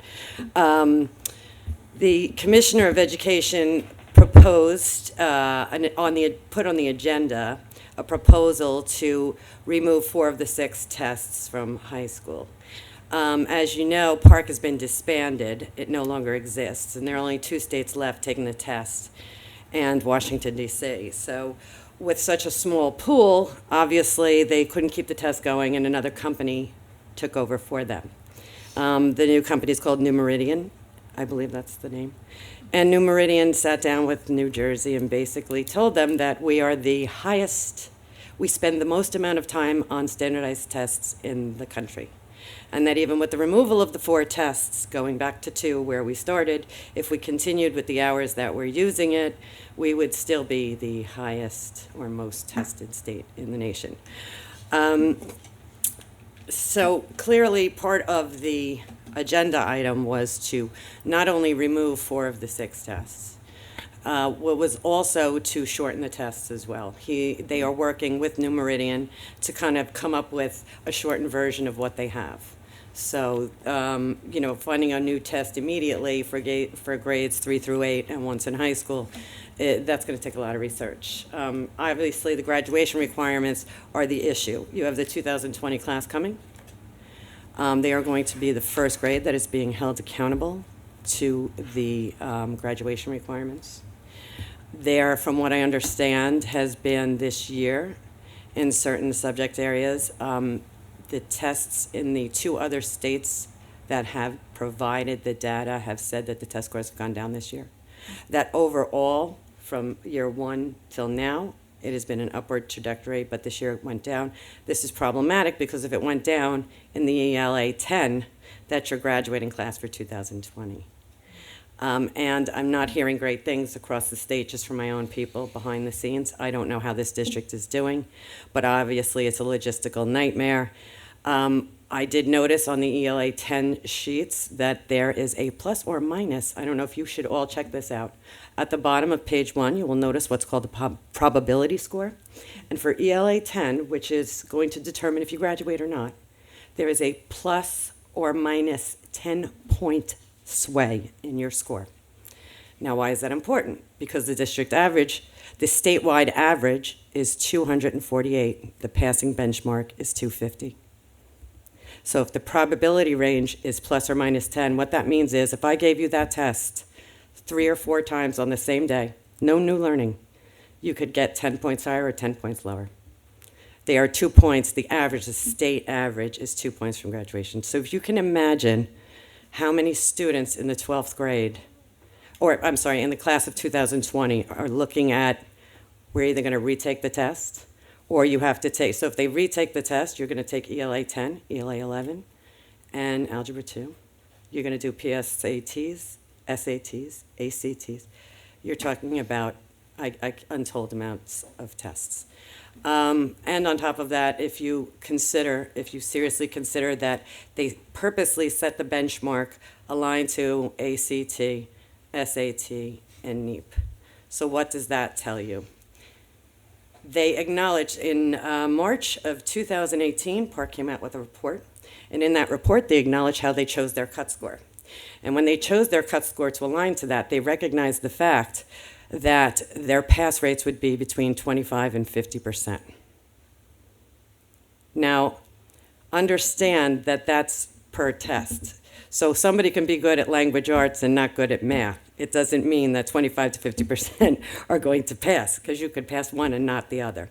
Which means then they tied graduation requirement to that test, which means they fully expect that somewhere in the ballpark of 40% of the kids will actually graduate using that test. Okay, so it's important for you to know that. The other thing that I want to point out, there were 2 studies done. One was done by Mathematica, and it discovered that there was only a 10% correlation of Park to college readiness. That means that 90% of what Park indicated had nothing and no correlation with college readiness. Park itself wanted to do a correlative study, so what they did was they compared SAT, PSAT to Park scores. And what they found was that students who passed Park could pass SAT and ACT, but students who passed ACT and SAT could not pass Park. So, what does this tell us? This tells us that the Park test is expecting more than even the ACT and the SAT. It also tells us that at no point has it ever been validated for use as college readiness or career readiness. At no point does it ever say it is validated for that point. Even in this study, what it says is it could be possibly considered an indicator of college success. This year, 2018, they're going to take the statistical data and they're going to cross-reference it with high school students, with college students, which is what Mathematica did 2 years ago. And Mathematica study found that the college students who were getting Bs, for example, could not pass a Park test.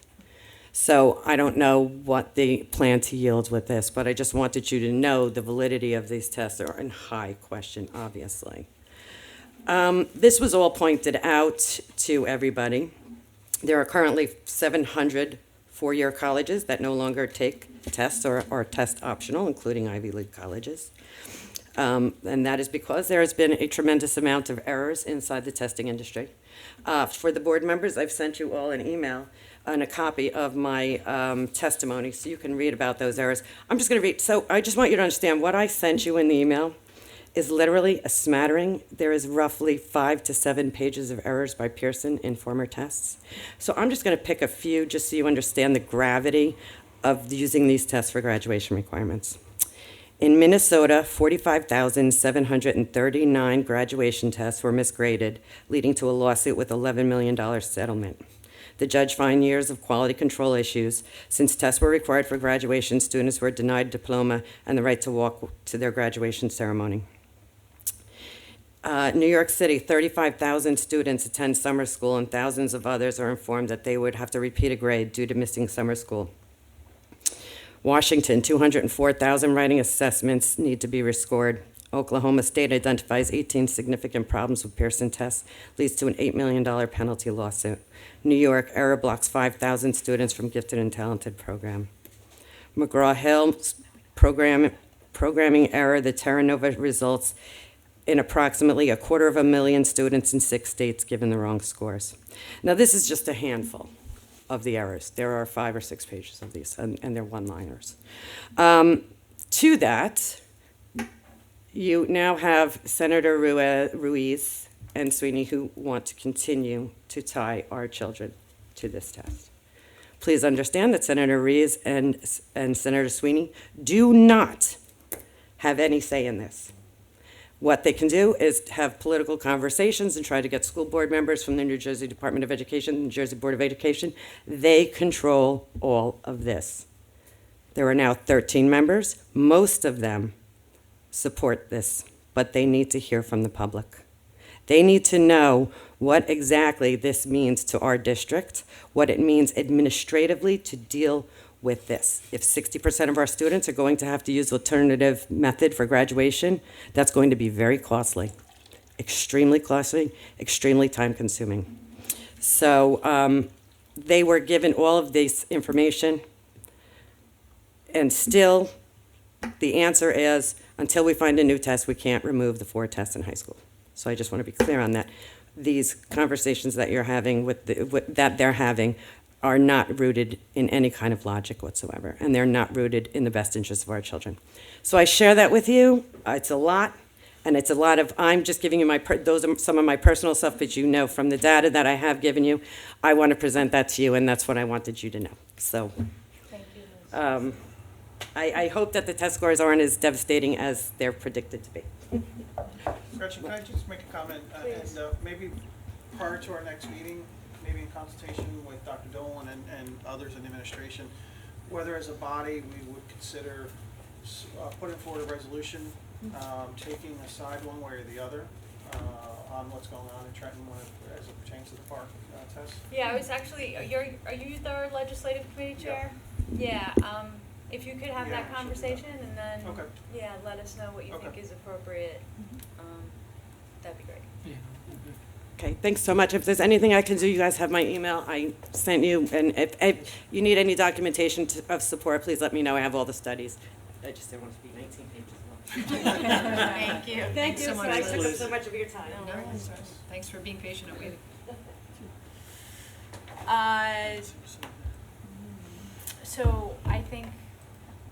So I think that's it for public questions and comments, right? So I would ask the board to approve the following resolution. Resolved that the Board of Education move into private session for the purpose of discussing matters rendered confidential by state and federal law and harassment, intimidation, and bullying incidents. And be it further resolved that any discussion held by the board which need not remain confidential and the results of the discussion will be made public as soon as practicable. Can I have a second? Amy, thank you. All in favor? Aye. Aye. We are adjourned. As for some reason